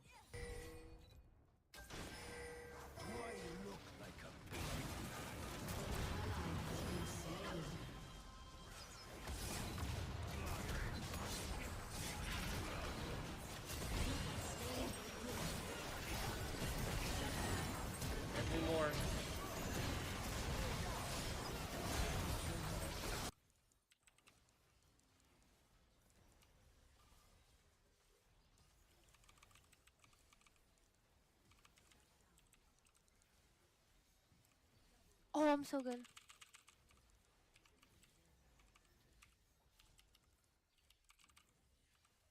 Nah, you guys didn't.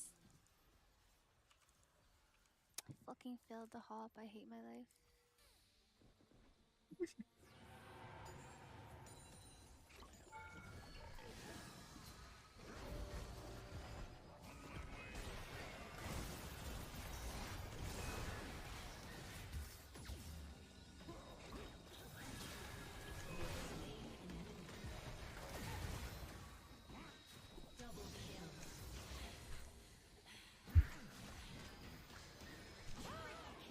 Yeah.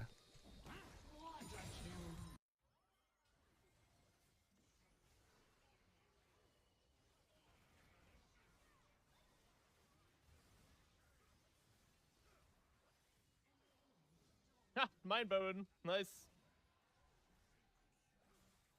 Ja, das ist einfach Pentakill-Potenzial auch hier wieder. Was ist das denn?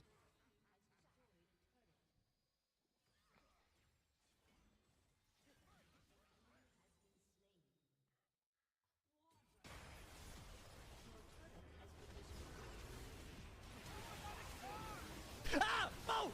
Oh! I'm here! I'm here! Yeah. I'm fucking him! What are you doing, boy? Get the fuck off my screen! What the fuck am I watching?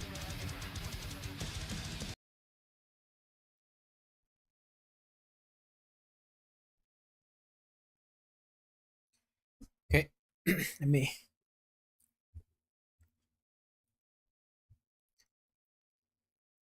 Okay, let's watch this. The new tier list for patch 14.1. I'm pretty sure it's coming tomorrow. So let's see which champions are gonna be meta. Oh, you're going to learn about all the new patch 14.1 meta trends that we expect to emerge, along with a complete update on the solo queue tier list for every single role. With all the new item and map changes for Season 14, the first few weeks of the patch are going to be extremely hectic with new builds constantly popping up, so champions will be flip-flopping all over the place in the tier list for a while. You don't have to worry at all about being lost though, as we'll be releasing a ton of meta content to keep you guys in the loop, so make sure you're subscribed. So with the help of our challenger players, spending a bunch of time on the PvE testing champions and builds, we're set to bring you guys our very first tier list of the new season. Okay, show me.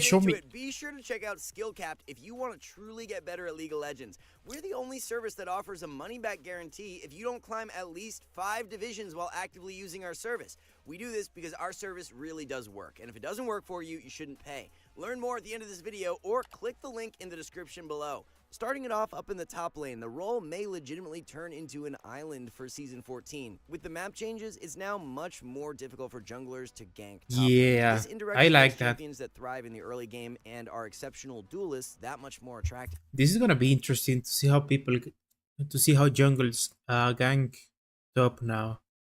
It's so much open.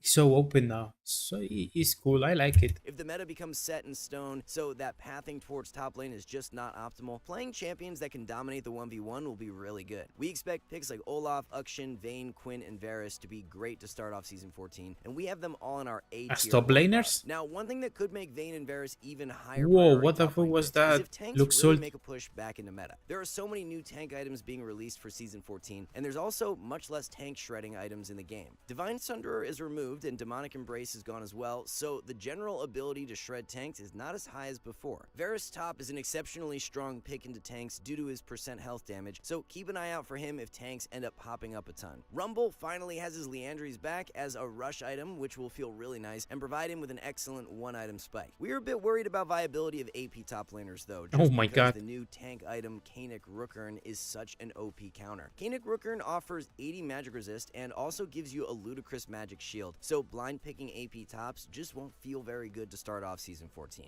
So if we have a look at how the complete top lane tier list is shaping out, we have Ornn, Fiora, and Trundle leading the way in the OP tier. Trundle should remain a very strong pick to start Season 14 because his dueling strength will be even more valuable. So all of these are the S tiers, A tier, B tier, and C tier.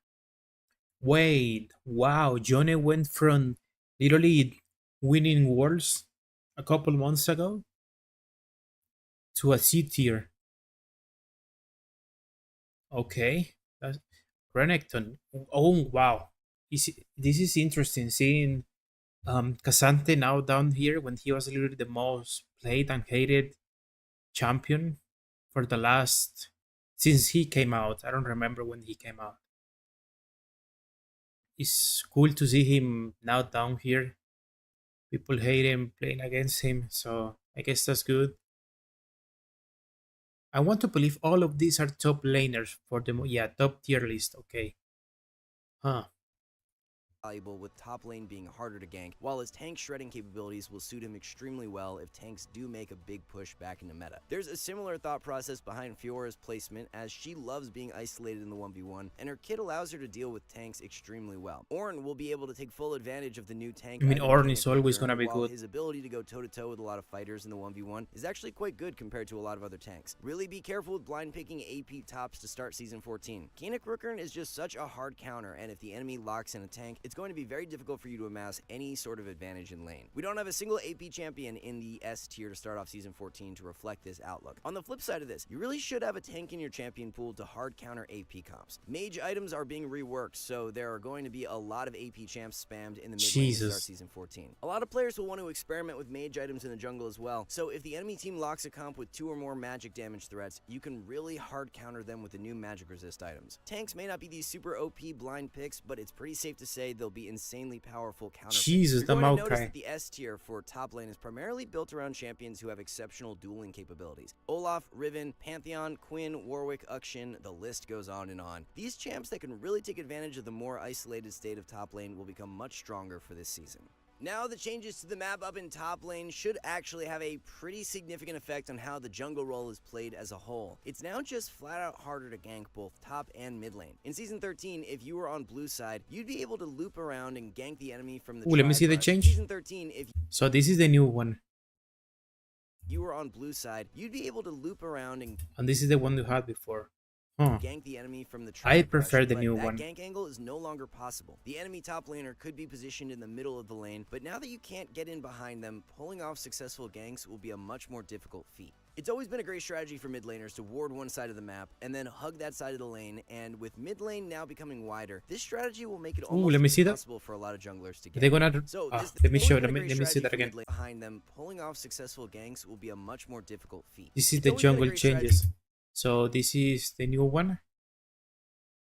for mid laners to ward one side of the map and then hug that. This is the one we had before. Side of the Yeah, I lane, prefer and the with new. mid lane To be now honest, the becoming new wider, one is this way strategy better. will make it almost impossible for a lot of junglers to gank. So this then leaves us with bot lane, which is actually becoming easier for junglers to gank due to the flank routes on both sides of the map. League is all about Yes. percentages, and especially as a jungler, you have to always be thinking about whether or not a gank is worth it. So much of the time now, ganking top or mid just won't be a high percentage play, which leaves us with either highly prioritizing bot lane or just not ganking at all. These junglers who either spike at level 6 or just prefer to full clear their jungle should have the edge Jesus up to start Christ. Season 14. Lethality junglers are ones to watch out for this season because lethality on items is now being changed from scaling to a flat amount. In Season 13, when you'd buy a lethality item that had 18 lethality, you wouldn't actually gain that 18 lethality right away. It was really weird. The lethality would scale with your level, giving you 11 lethality at level 1 and then 18 lethality at level 18. Now in Season 14, you're just getting that 18 lethality as soon as you pick up your item, which will make snowballing my on God, AD what? assassins much easier. For the jungle tier list, the OP tier will be locked down by 3 champions as we have Kha'Zix, Fiddlesticks, and Nocturne. Nocturne and Fiddle are 2 champions we are quite high on for Season 14 because they fit into the mold of the new map very well. Neither champion really wants to spam gank early on, so the fact ganking has become more difficult doesn't really affect them. At level 6 though, this is where both champions can really excel compared to most junglers, Wow. as they actually have gank threat in every single lane. Fiddle with his R will be able to gank top lane very well, and Nocturne can gank any lane he wants due to his semi-global R. From testing on the PvE, Fiddle also seems super nuts with the new item Malignance, which Oh provides my ability haste God, for your look at that. ultimate and also gives you bonus damage when your R 40 is running. As for Kha'Zix, 15,000 the new lethality damage? item Voltaic Cyclo Sword synergizes super well with him, and he's also able to rush Tiamat now to help with his clear due to the item being a component to the new lethality item Profane Hydra. As we mentioned previously, lethality is now flat and no longer scales, which means the early game power spike from purchasing lethality items will enable AD assassin junglers to snowball even harder than before. It's not just Kha'Zix to watch out for though, as Rengar, Briar, Graves, and Talon can take advantage of the lethality buffs and are all placed in the S tier. Junglers like Lee Sin and Xin Zhao, who are more early game reliant and also don't have a tool at level 6 that makes gank access any easier, are going to have a much harder time finding success. You'll notice that the general trend for the jungle tier I list in mean, 14.1 there's always positioning, so it's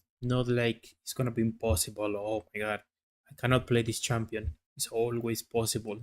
is that farming or scaling junglers are higher up the list, while ganking or more early game reliant junglers are lower down. There will be a lot of new strategies that emerge for the mid lane in 14.1, so let's break it down. Lethality mid lane champions, being Talon, Zed, Kiana, and Nefiri, are all going to become stronger. Not only is lethality stronger early on now, since you get a flat amount instead of scaling, but the new item Profane Hydra is going to make the shove and roam of these champions that much more insane. Nefiri and Zed liked building Ravenous Hydra Oh in boy. Season 13. However, Zed. the item was never built for assassins, as it did not have any lethality. The fact Profane Oh. Hydra now builds out of Tiamat and has lethality will make it the perfect pickup for all AD assassin mids. With the new tank item Kanik Rookern providing a ludicrous amount of defensive strength against AP comps, watch out for Galio, Cassante, and mid lane tanks in general. We have both Galio Mid and lane Cassante in Cassante. the S tier right now, but it's hard to say which other tanks will truly shine until we have a few days to play the patch on live servers. Since Leandries is no longer a viable rush item anymore on the majority of mages, and Divine Sunderer is no longer in the game, the one item spike for tanks that are stacking health will be more powerful in a lot of games. Now, of course, the mage items are seeing a massive overhaul, and the main takeaway from all the changes is that burst is up, but survivability is down. Shadow Flame no longer offers any health, while Storm Surge, which is the new AP burst item, offers no health either. Health is also gone on Horizon Focus, so for a lot of mages, Wow, you won't okay. actually be gaining any added health from your 2 core items anymore. Champions that can sit back at a very safe range like Lux, Vel'Koz, and Xerath should really like the direction of these changes. With mid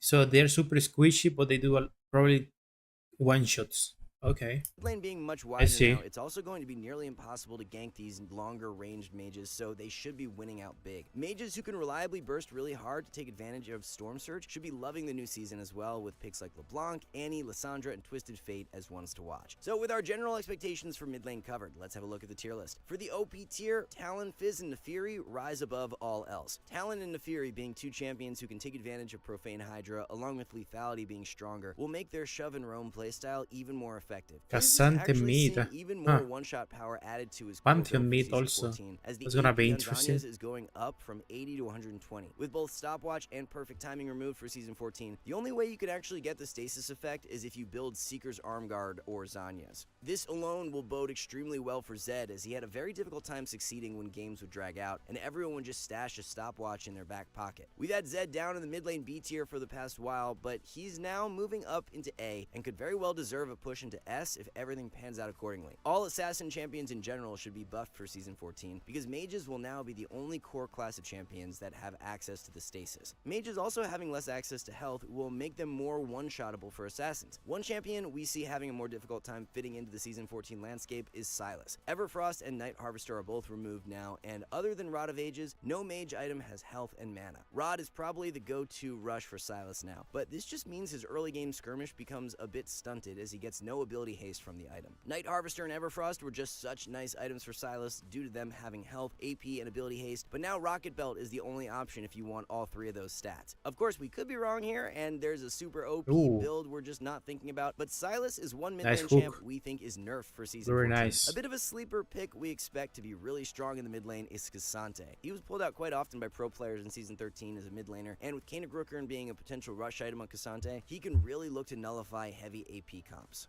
So, as we've noted earlier on in the video, with lethality now being flat and no longer scaling, the reward for purchasing early lethality will be much greater, which means lethality ADCs should be much higher priority. Of course, there are only a few ADCs who can actually build lethality, but we do expect for those who can Lethality. to really set themselves apart from the rest of the pack. Now, there is a new on-hit item being introduced called Terminus, and from testing on the PvE, it's looking like more of a later game pickup than a first or second item staple. The item deals less damage than something like Blade of the Ruined King early on, so we don't expect this new addition to have a massive effect on the strength of on-hit ADCs. Important to note as well, which will affect a bunch of ADCs, is that Trinity Force no longer has its threefold strike passive where it would grant stacking bonus AD. This will make Trinity Force much less enticing on champions like Draven, Vayne, and Ashe. Draven can swap to lethality, so he should be fine. However, Trinity was just so good on Vayne and Ashe that we think their overall power levels will drop due to this change. The map changes should have a pretty big effect on how the bot lane meta shapes out as well. Bot is without question going to be the easiest lane for junglers to gank, so it's going to get even more hectic down there. With even more action likely to occur in the bot lane early on, these ADCs who can skirmish very well should have a nice edge up. Think Draven, Lucian, Samira, and Tristana. More of a niche pick here, but a mage like Karthus who can provide a ton of extended fight strength should fit really well into the meta if you like those sleeper picks. So with all those thoughts covered, here's how the ADC tier list will reflect them. OP tier is going to consist of Draven, Misfortune, and Samira. All three champions can abuse the early game buffs to lethality. Samira is just straight up buffed for Season 14 due to lethality being changed from scaling to flat. Samira players rush the Collector towards the end of Season 13, and that strategy will be even more insane now. Although less Draven players liked rushing the Collector, we expect for it to catch on and become more meta on him as well. Misfortune is one ADC who is actually already building full-out lethality in Season 13, so she's in an even better spot now. One other champion who's not in the OP tier, but right below in S tier that you should be looking to rush the Collector Nilah. on is Nilah. ADCs who have less reliable early skirmish power like Sivir, Kai'Sa, and Aphelios are lower down the tier list to start Season 14. With the change to Trinity Force, Ezreal will be an interesting one to track as well. We expect for his overall power level to be a bit weaker than where it was in Season 13, so we have moved him from S and into A tier. The support role is a lot more difficult to predict as to how the meta will shape out. Reason for this is because there's now just one starting item for all supports. However, once you collect enough gold with your support item, you then get to choose from one of 5 upgrades. If one of these upgrades just ends up being way more powerful than the rest, it could solely dictate how the support meta shapes out. Check out our itemization guide if you want a more in-depth breakdown of these new upgrades. Now, supports in general should have greater agency and become more powerful as a whole for Season 14 because these new upgrades will add a bunch of strength to them for such a cheap cost. The new- Items aside, the map changes do lead us to believe The new quest looks interesting for supports. that your stronger skirmishing supports will rise above. With the focus being around bot lane, we just can't see how picking a scaling enchanter like Sona or Yuumi will be high priority. On the flip side, the These supports with instant catch power like Maokai, Thresh, and Blitzcrank are who we are quite high on. There's a new support item called Trailblazer, which is basically the support version of Deadman's Plate. This should bode really well for Maokai and other melee supports that like to roam a lot. If we dive into the support tier list, topping the OP tier will be Maokai, Blitzcrank, and Senna. The new Bloodsong support upgrade combined with lethality being more powerful early on should only make Senna even more devastating. Wow, Yumi is in the bottom tier with Tenkenge, Malphite. Wait, people play Twitch support? That's interesting. Blitzcrank are two champions we see being really great abusers of the new Trailblazer item, and combined with their strong skirmishes will make them great for the more bot lane centric focus early on in the game. Zyra is one champion in specific we see losing power for Season 14. Liandry's is no longer a rushable item as it provides no mana or haste, so Zyra's just losing her optimal rush option from Season 13. Same thing goes for Brand. Liandry's is just not rushable anymore, which means you won't be able to hit that really nice 2-item spike of Liandry's and Rylai's on these champions. The general trend we see coming to fruition to start Season 14 is that champs like Nautilus, Braum, and Rel, who can do really well in those 3v3 fights, will be of higher value than enchanters like Sona, Yuumi, or Seraphine that need to scale more to reach their maximum effectiveness. Alright guys, before we wrap this up, let's tell you a little more about Skillcapped. So, we offer a 5-division rank up guarantee, and think that's a pretty crazy thing to offer. It's like a gym membership guaranteeing you'll get ripped. Your local gym would go bust if they offered that, right? Not us. We've offered this for years because our service really does work. It works so well, in fact, that we're able to produce by far the largest catalog of premium league guides on the internet. We add over 20 videos a week with over 1,600 guides curated in over 100 courses. No one can compare. We've also sent challenger players into ELO Hell 714 times and counting, where they commentate how to carry live. They also respond to all questions asked. Sign up today for as little as $6.99 a month if you are serious about improving. So that's going to wrap everything up for our very first tier list of Season 14. Thanks so much for watching, everyone, and we'll see you back soon. Okay, well, I guess for the support, we just need to wait until tomorrow and see what people build and start abusing. Whoa, chill right there. And start abusing, so it's gonna be interesting to see the meta champions. I don't like abusing meta champions and meta in general in games, but I guess people do, so it's gonna be interesting to see what meta champions or which champions become meta. So yeah.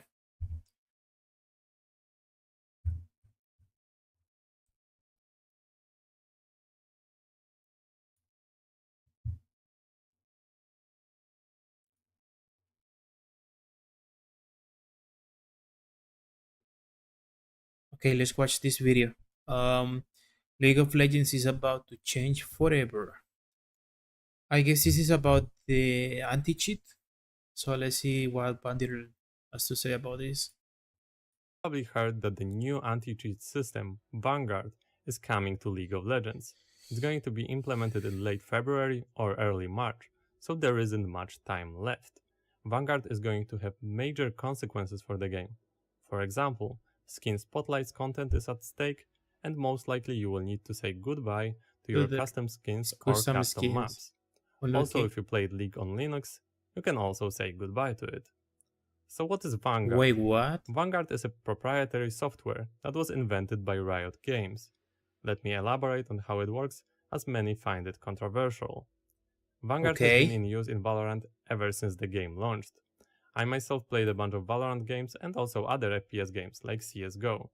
I think that the vast majority of people would agree that Vanguard has been a much better anti-cheat system than whatever anti-cheat system CSGO and later CS2 has been using. Of course. But Vanguard isn't just an average anti-cheat system. Not even a question. Not only does it operate while the game is active, but it also operates at the kernel level.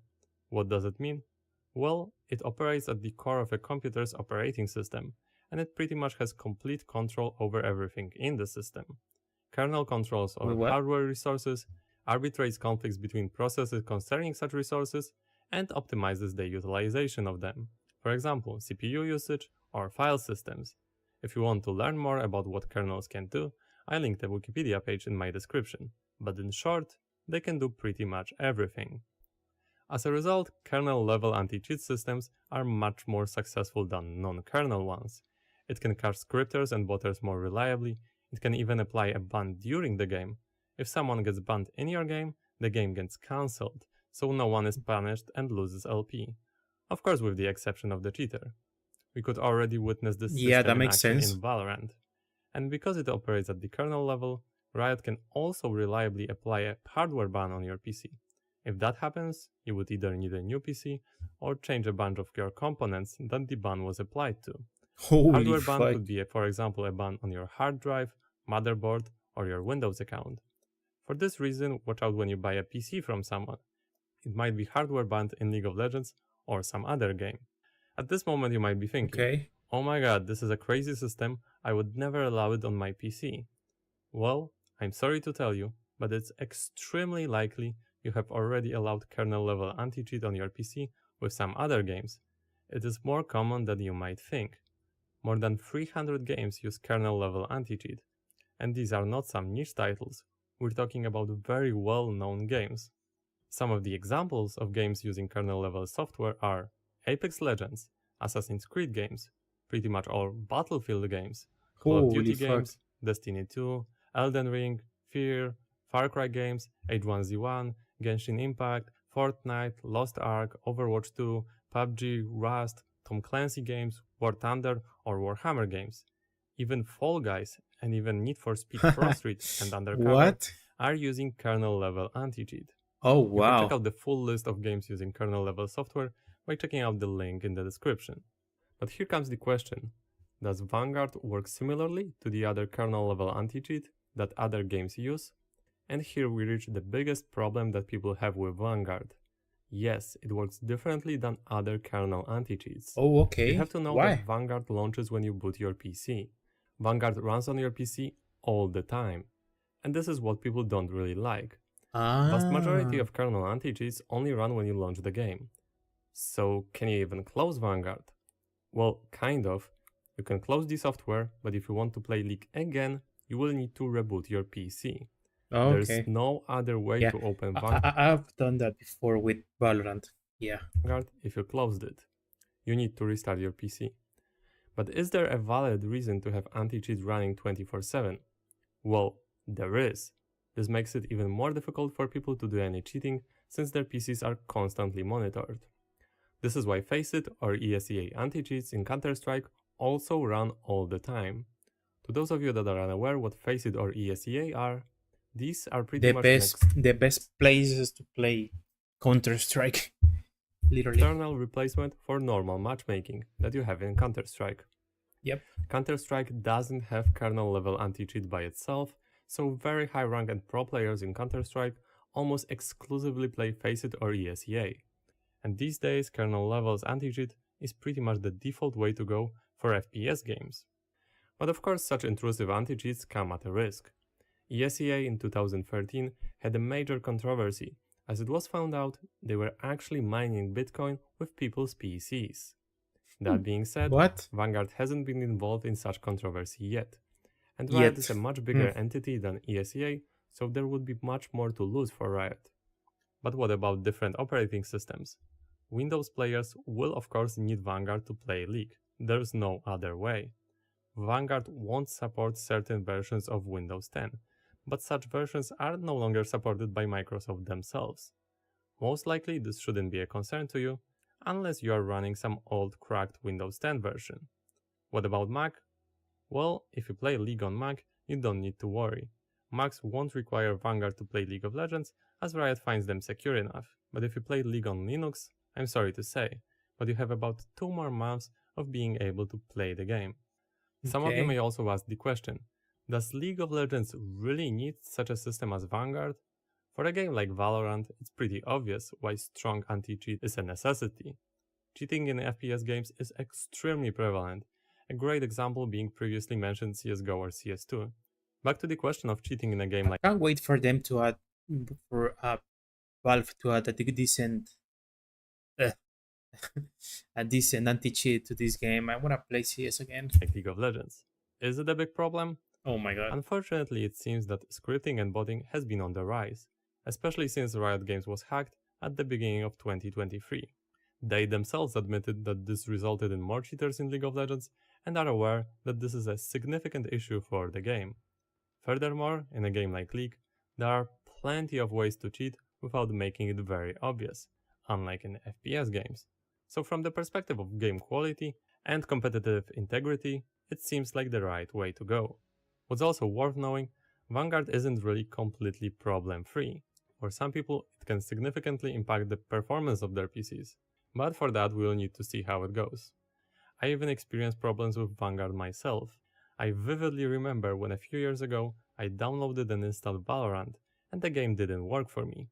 At the time it was necessary for me to go to BIOS settings and change some settings there to be able to even run the game. It took quite a bit of figuring out. Plenty of people reported such problems. As far as I know, this has only been a thing on Windows 11. But is it gonna be the same for League? I really don't know. If it's gonna require some people to change BIOS settings to even play League, I can definitely see a decline in player base. It's neither very intuitive or easy to do for an average person. I mean, I hope it doesn't break the game. Like, people are always talking how it's gonna break it, how the client already is fucked up, and this is gonna be even worse. I hope not. I hope this is gonna be good for the game, and it's gonna help. And we're gonna stop getting bots and scripters on our games. So let's just hope we won't need to go that way. What about Vanguard impacting the League of Legends community? As I already mentioned, being able to play with custom skins or custom right? maps is almost certain not to be possible anymore. This is obviously a hit to some of the content creators, like Drutud or Sloppy Walrus, who use these very often. If you don't think it's bad, Sloppy Walrus is already finishing his application for McDonald's employment. Vanguard will also heavily impact the biggest League of Legends content creator, Skin Spotlights. Such kernel-level anti-cheat directly interferes with Skin Spotlight's tools, and it will impact things like his Katarina dummy, his S-mark on the ground, fast video recording, camera positioning, chromas, interactions, and so on. As he says, quote, "I don't think it will, but there is a chance Vanguard might be the push for me to move on." Of course, like with any other kernel-level software, there is a concern of data privacy with Vanguard. Riot in their 2024 preview video promised that they don't care what you do on your PC, they don't collect personal information, they only collect the data they absolutely need for League of Legends, and yada yada yada. It is completely normal that this is That's gotta be concerning to capped. people. I don't But believe it's that. worth remembering that multiple games already use kernel-level software. That being said, Vanguard, unlike the other anti-cheats, runs 24/7, so this can be a pain point for some people. What may also concern some people is that Vanguard is an anti-cheat made by Riot, and Riot is fully owned by Tencent, which is a Chinese company. But whether that should be a concern, it's entirely up to you. And at the end of the day, it's entirely up to you to decide The fuck do I if you know are about fine that? with Vanguard or not. Hope you learned a little bit about League's new anti-cheat. Feel free to share your own experiences with Vanguard. Thanks for watching. Cheers. Okay. Yeah, I really don't care about the anti-cheat, what it's gonna do to my PC in terms of like being open 24/7. So yeah, I really hope it doesn't bug or I hope that I don't have problems with my computer when with my PC with this game. I hope it's gonna run smoothly. So yeah, I can't wait. We're one day away from season 2024. 1 or 2 months we're getting the anti-cheat. So hey, we still have to wait a little bit longer.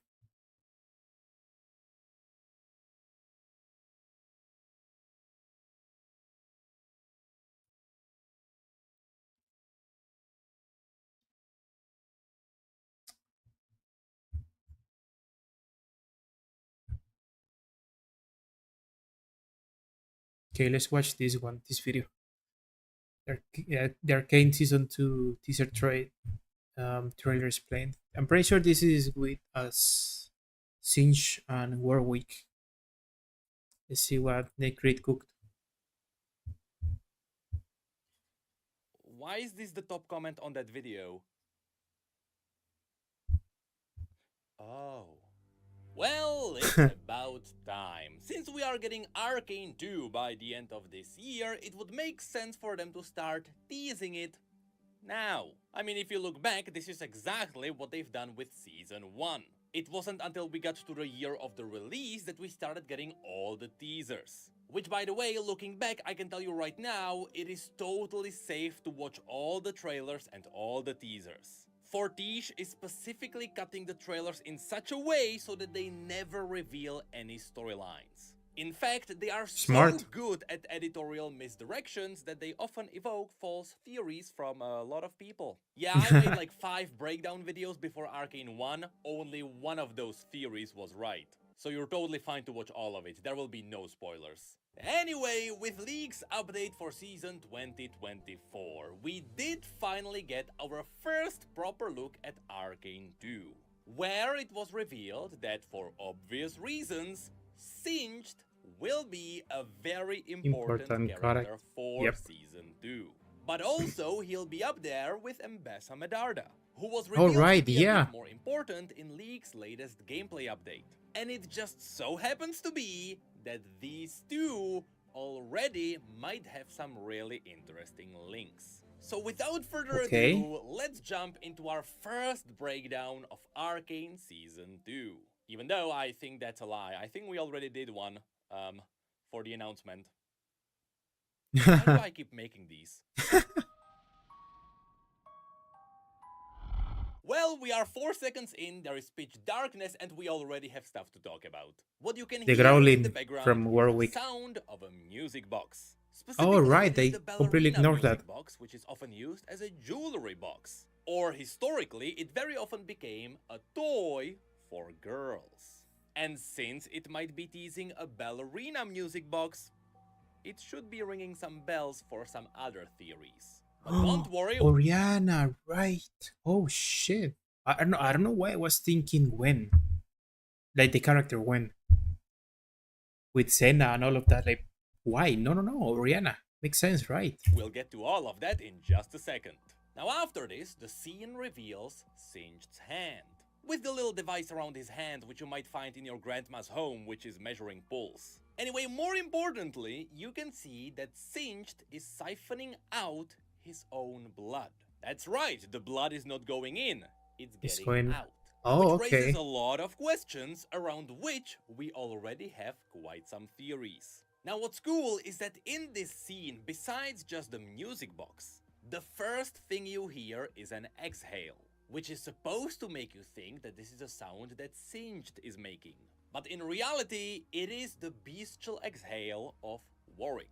What's even cooler is that if you listen closely, the first thing you hear is the banging of metal pipes in the background. I could have actually turned this into a meme. This is an awesome hidden reference to Warwick's theme from League of Legends, which utilized similar metal pipes for the instruments. Not to mention, Riot is using the exact same sounds for Warwick when he's chasing people in League of Legends.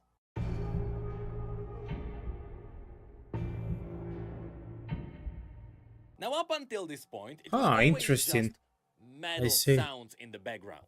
But now it seems like Arcane might be giving these sounds a bit more meaning. Maybe it will end up being sounds that evoke traumatic experiences. Because Arcane is kinda known for giving everything a reason. After which we get a creepy scene where Singed wakes up. Yes, don't forget, this is actually what he looks like without the mask. And in case you forgot, he looks like this because his face was burned by an explosion of shimmer. We then get a series of shots that leads us around all the pipes. I don't remember him with the mask. I might have to look at it. All of which from are the first season. Out his blood. And that's all while we can still hear the feral sounds in the background. But then, somewhat subtle but very important, we get a shot of Singed's blood being mixed into all the green tanks. Which many of you may know is very iconic for Warwick, who has one of these tanks jammed into his body. But oh yeah, the blood is there too. May not be as iconic for Singed, who throughout the entire Arcane has always experimented with shimmer. Well, it turns out there may be a very good reason why there is no Shimmer in sight here. But that is actually related to the overall story arc and what he's trying to achieve here. We'll get to all of that in just a moment. After that, the shot goes back to his hand where it zooms out, and as you can see, he's holding the pendant, which was previously revealed to hold the picture of his daughter, which is supposed to tease that he is doing all of these creepy experiments for his daughter. After which we get the grand badass reveal that Singed is indeed working on the creation of Warwick. And for some reason, he is infusing him with his own blood. Cool, That's interesting. 45 seconds of a teaser, huh? Why is there still so much time left on this video? True. Why is there still so much time? Well, it turns out, once again, Fortiche and Riot are just really good at hiding Easter eggs and stories all over the place. Because already, we can dig quite far with the theories. So let's dive in one at a time.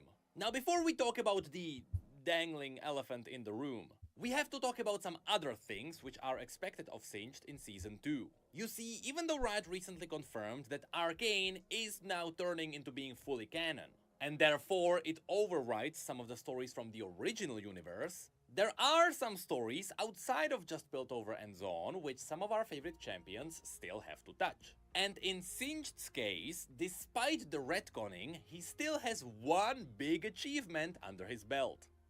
The Noxus poison thing that he did for the war. He is supposed to be influential for the Noxian invasion of Ionia. Yes, That's right. Ionia, right. Story short, at one point, under the leadership of a madman, Noxus decided to invade the Ionian continent. And they used the most horrifying weapons imaginable. Children. Because Noxians were counting on the fact that Ionians wouldn't fight back against them. But also chemical bombs. And it just chemical so happens bombs. to be that according to the original I thought it was story, poison. those chemical weapons were supplied to Noxus by Singed. Which means that while this entire story is happening in Arcane, Singed should get in touch with Noxus. And he should give them the formula to some chemical weapons, which eventually would be used to annihilate Ionia. Enter Ambessa Medarda, a Noxian warlord who just happens to be overseeing the work of her daughter in Piltover. That's right, right now it is very likely that Singed will get in touch with Ambessa, and they This is a good way to connect the story, huh? will strike a deal which will make Singed produce weapons of mass destruction. But why would Singed do this? He's not inherently an evil man. Well, he needs funding. I mean, I don't think he can exactly do all of this with just the scrap from the bottom of Zaun. So the benefits on Singed's side should be obvious. With this said, I would still like to raise a concern. If Riot manages to put all of this into the storyline of Arcane, the timeline for all of these events should be really precise. Because the invasion of Ionia didn't happen too long ago, and with one simple mistake, you could just invent time travel. So just to be safe, it is also possible that Riot will ignore Singed's connection to the invasion. I mean, but also, I'm pretty sure Jinx and... Well, I'm gonna use Jinx because I know that one. In the ending of Arcane, the first season, she was like 17 or 18 years old. In the main story, like the present time, she's like 32 or something like that. She's an adult now. She's like 30, 31, 32. So 9 years ago, I think it's possible because Jinx is only 17, 18. So 9 years later, 18.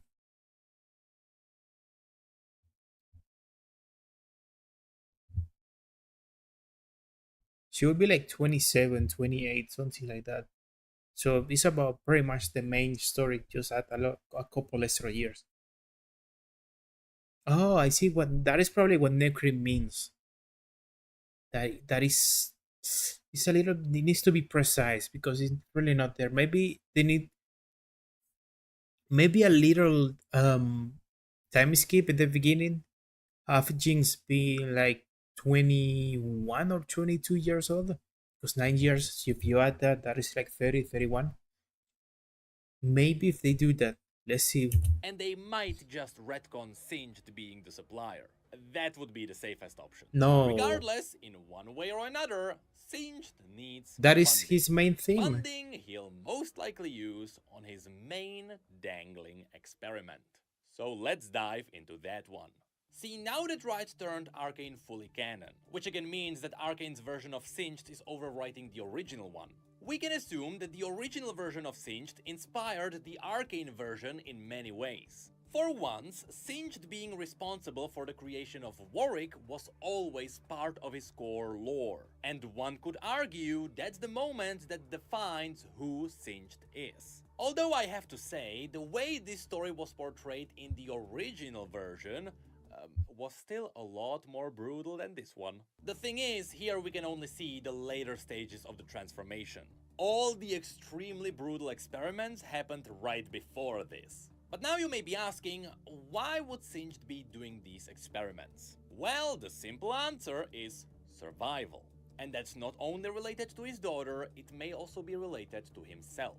You see, in the original story, Singed was corrupted by some kind of a sickness. And so every awful experiment he has done was done with noble goals. It was to find a way to rejuvenate mortal bodies. This is what turned him into such a great villain in the original lore. He knew the only way to break through with his research was by doing really awful experiments. There was no way around it, so he tried to do the most vile things in the most ethical way possible. The thing is, even the most ethical ways gave us some of the best horror stories. For example, in one story, he took a smart man with a disease that made his bones fragile, and he had sewn his body on top of a strong man who was mentally handicapped. He wanted to see if the smart crippled man could be given a second chance at life by borrowing the body of a strong man with little to no mental activity.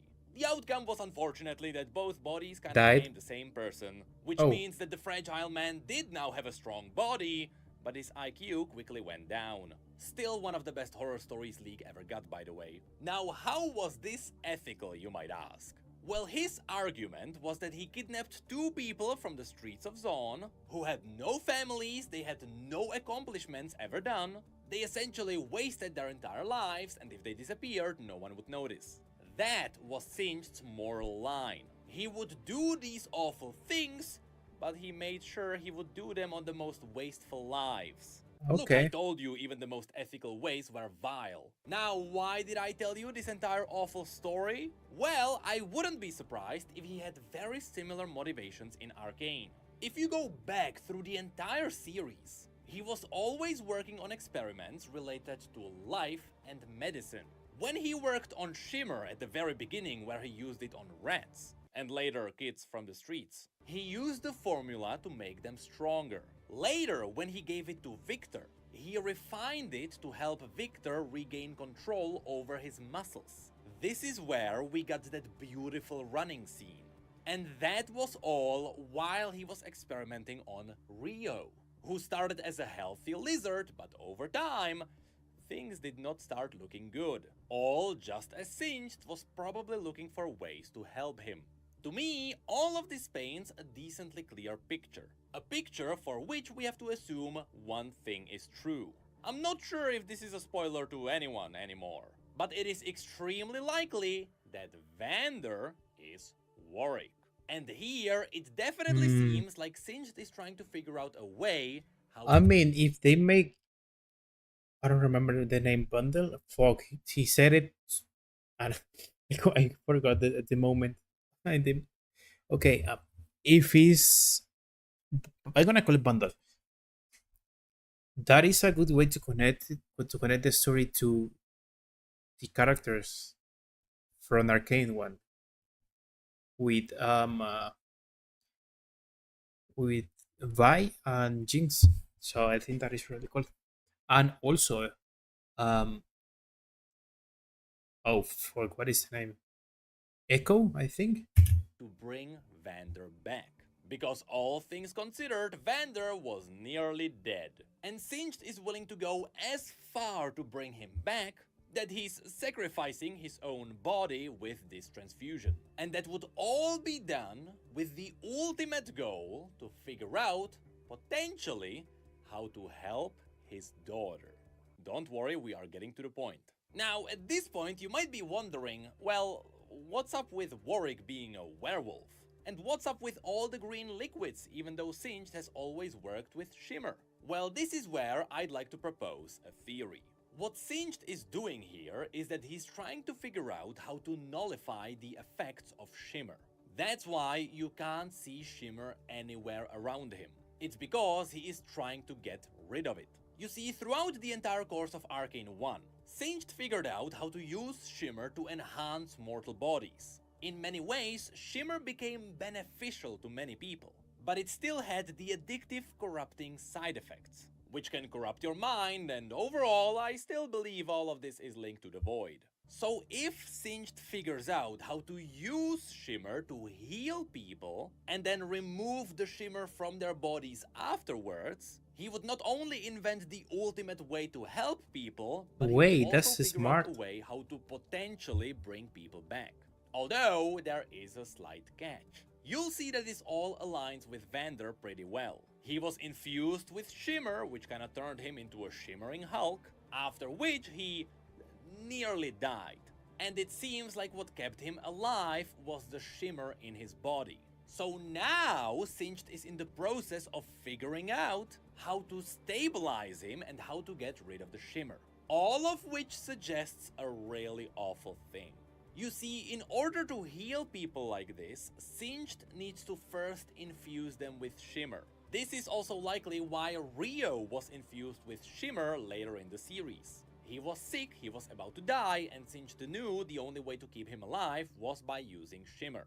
Only by turning him into a purplish zombie would Singed be able to help him eventually. But this also means that if he is doing all of this for his daughter, there are two potential outcomes. Either his daughter had died and now he's doing all of these experiments as a way to redeem himself, or his daughter is Or cope. alive. And if she is not looking too good right now. You see, all of this would also line up with the theory that his daughter could It's be Oriana. Oriana, even though in What? the original story, Oriana's father was Corin Ravec. Because if it turns out that Singed is her father in the new canon, then Singed's methods should fail. He shouldn't be able to heal her using Shimmer, and as a result, they should eventually replace her entire body with mechanical parts. What's interesting about this is that a similar thing may as well happen to Victor, who was also infused with Shimmer. Still, the scariest thing is actually at the end of Arcane 1. Because there, Singed infused Jinx with Shimmer too. But eventually, yeah. all of that Shimmer would be better out of her body. And even though somehow I don't believe that's going to happen, I still believe that Singed will come out with some kind of a formula that will mitigate all the side effects of Shimmer. Because somehow Jinx is still supposed to turn from her zombie-like state into the cleaned up version, which still turns out to be crazy. But yeah, that is just a theory. Well, what a 45-second teaser this was, huh? Once again, both Riot and Fortiche proved that they are just masters at hiding evidence. Which is unironically one of the reasons why Arcane 1 was so good. We could talk about these for days. Now I don't know how many more of these teasers we'll get before the release, but I'll be here for all of them. And yeah, just Same. remember that the season 2024 cinematic is right behind the corner. Speaking One of more which, day, one more day, one more day. I that guy can't was a wait. prophet. I mean, the video was at the end 17 minutes, not 45, so. Oh. I hope Singe is connected to the Noxus invasion to Ionia. How or why? I don't know. Maybe like a last desperate decision to get money or something. I don't know, but I hope he is part of that. Okay. Necrit can get a 15-minute video of a 10-second clip.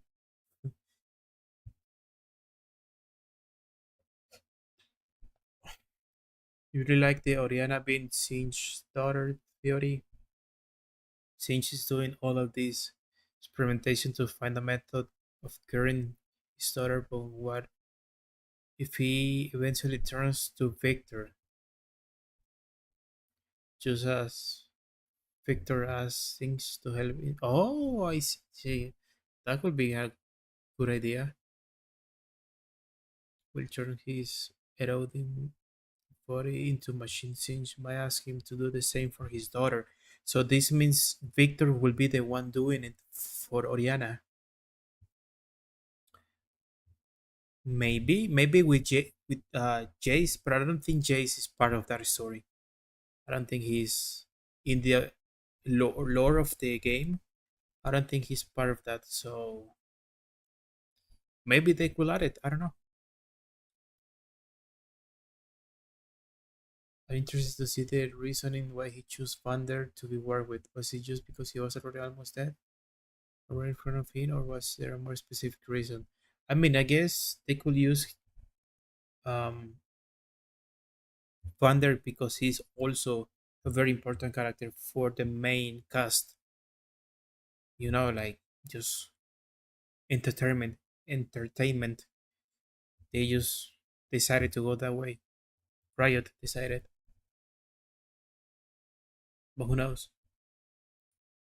Yeah, that was a really good teaser. That was a nice 17-minute video right here by Necrit. In 8 months we get the season 2, so fuck, I can't wait. It's gonna be so good. Oof.